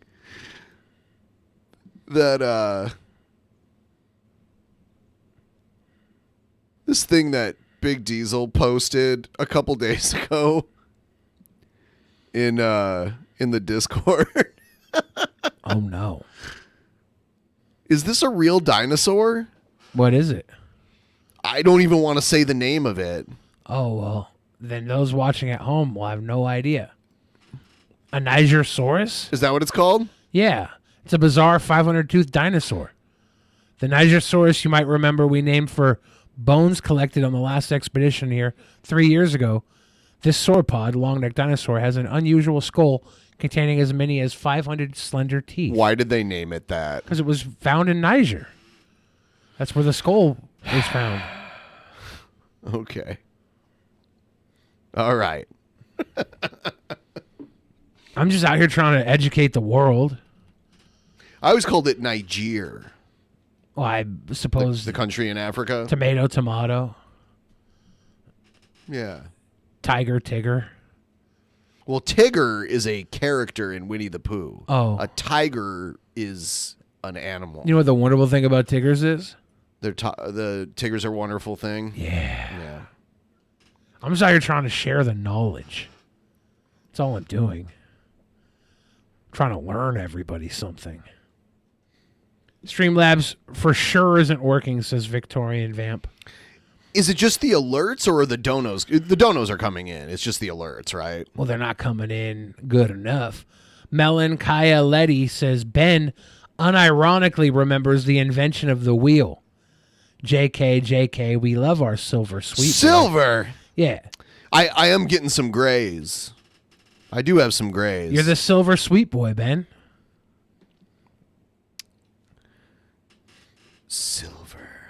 Silver and gold. Is that silver when you're 40 years old? Is that, and then gold is 50? I don't know.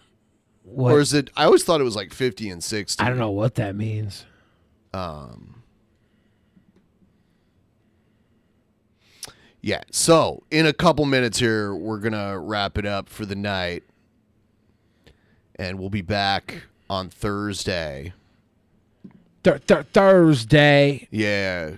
For those of you wondering, the carpet matches the drapes. I have curly pubes. I just share that with you because I'm all about the knowledge. Ben, if you were going to make a casserole right now, what would be in it? A casserole? Yeah, if you were going to make a casserole right now. I don't know. I'm not the biggest fan. I'll eat them sometimes, but I don't normally make them. I do enjoy on Thanksgiving a green bean casserole when that's around. I just wouldn't make it. Like if it's there, I'll eat it. I've seen like potato casserole that looks good. I've seen I saw a broccoli casserole when I was watching. I watch a lot of like foodie videos online, and I saw these people go out to this German restaurant and they had like a broccoli casserole there that looked really good. So I'll eat it, but I'm making it, which is weird because I do cook a lot of stuff, but I'm not a casserole kind of cook, I guess. Reverend Veritas says $1 million chicken casserole is amazing. $1 million? Is Ted DiBiase in it? I don't know. Do you consider like a biscuit topped dish a casserole? Is lasagna a casserole? Is it? Like I don't know. I'm asking. Yeah, I wonder what the specs are on a legit casserole. Lasagna is almost like a weird type of pizza too, but it doesn't have any bread. It has like noodles instead. I don't know the rules on casserole and lasagna. Yeah, I don't know. That's a tough one. If those of you watching right now, leave in the comments what your rules of casserole are. If you have rules of casserole, lay them on us. We don't know the rules. Ben unironically remembers the collapse of the previous universe before it explodes again into ours. Classic Ben. I remember the collapse of the Soviet Union. Was that the collapse of the universe? No, but that's a collapse that I actually unironically remember. Bob says, I love ice cream over a baked potato. What? You know what? That's something you and Joe Biden got in common, Bob. I wonder what else you and him ice have cream in common. over a baked potato? That's endearing, Bob. That's sick, twisted, and endearing.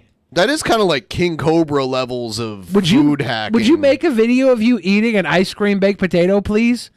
I want to watch that on the show. Do you put butter in like... I just want to see him make it, and I want to see him eat it. I wonder if his baked potato has like regular baked potato toppings and ice cream. I want to see it. Or is it just a plain baked potato with ice cream? I need you to do this on video, Bob. I want to see you do it. This is fascinating. This is probably... Yeah, your Fed says, I love breakfast casserole. I was thinking breakfast casserole in the moment. It's not keto.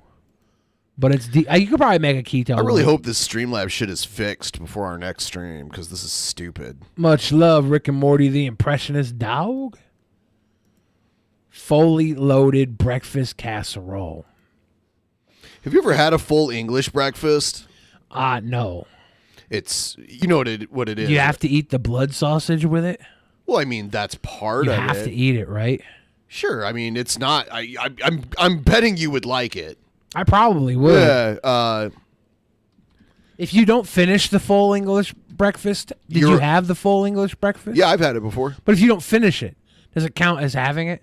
Like if you only eat part of it? If you eat a little bit of everything. Okay, you got to have a little bit of everything. I would just finish it because it's like, it's not, I mean, it is heavy, but a lot of it, see, this is what it is. You know, like beans, sausage, bacon, but it's like, you know, European bacon is a little different. It's like Canadian bacon, but wild. It's a little bit. Yeah. Is there mushrooms on it all the time, or is that a lot of the times? A lot of the times, you know, it has toast too. Like this plate, the toast is on the side here. Beans and toast. Beans and toast. The grilled tomatoes, and I'm guessing the blood sausage are the black round things. I believe. Yeah, I've never had a full English breakfast. I've just had a chav brunch. Chav brunch. Yeah. Yeah, I mean, I'd eat the part I'd struggle with are the eggs, but I'd eat them anyway. Would you consider a shepherd's pie a casserole? I don't know. Yeah, I need to know. I need to know the rules of casserole. Bob's is gonna make a live stream with the potato. Yes, Bob. Potato ice cream, please. Yeah, and soon I'm going to announce who the defense will be in this mock trial that we're going to do.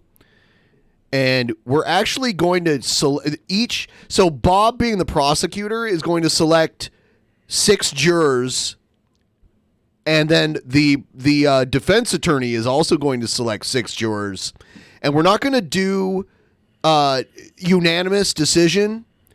We're going to do tip the scales, basically. So if, out of 12 people, if we get, 7 people voting to either convict or acquit, that's where it's going to go.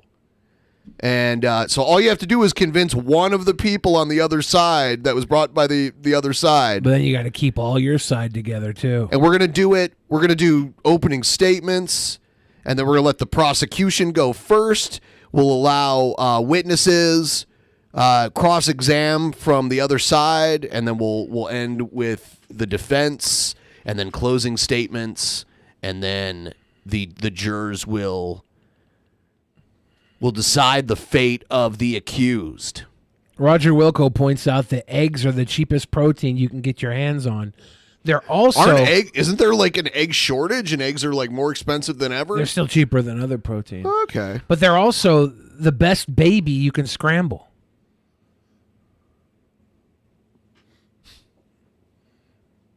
So, we are going to wrap it up.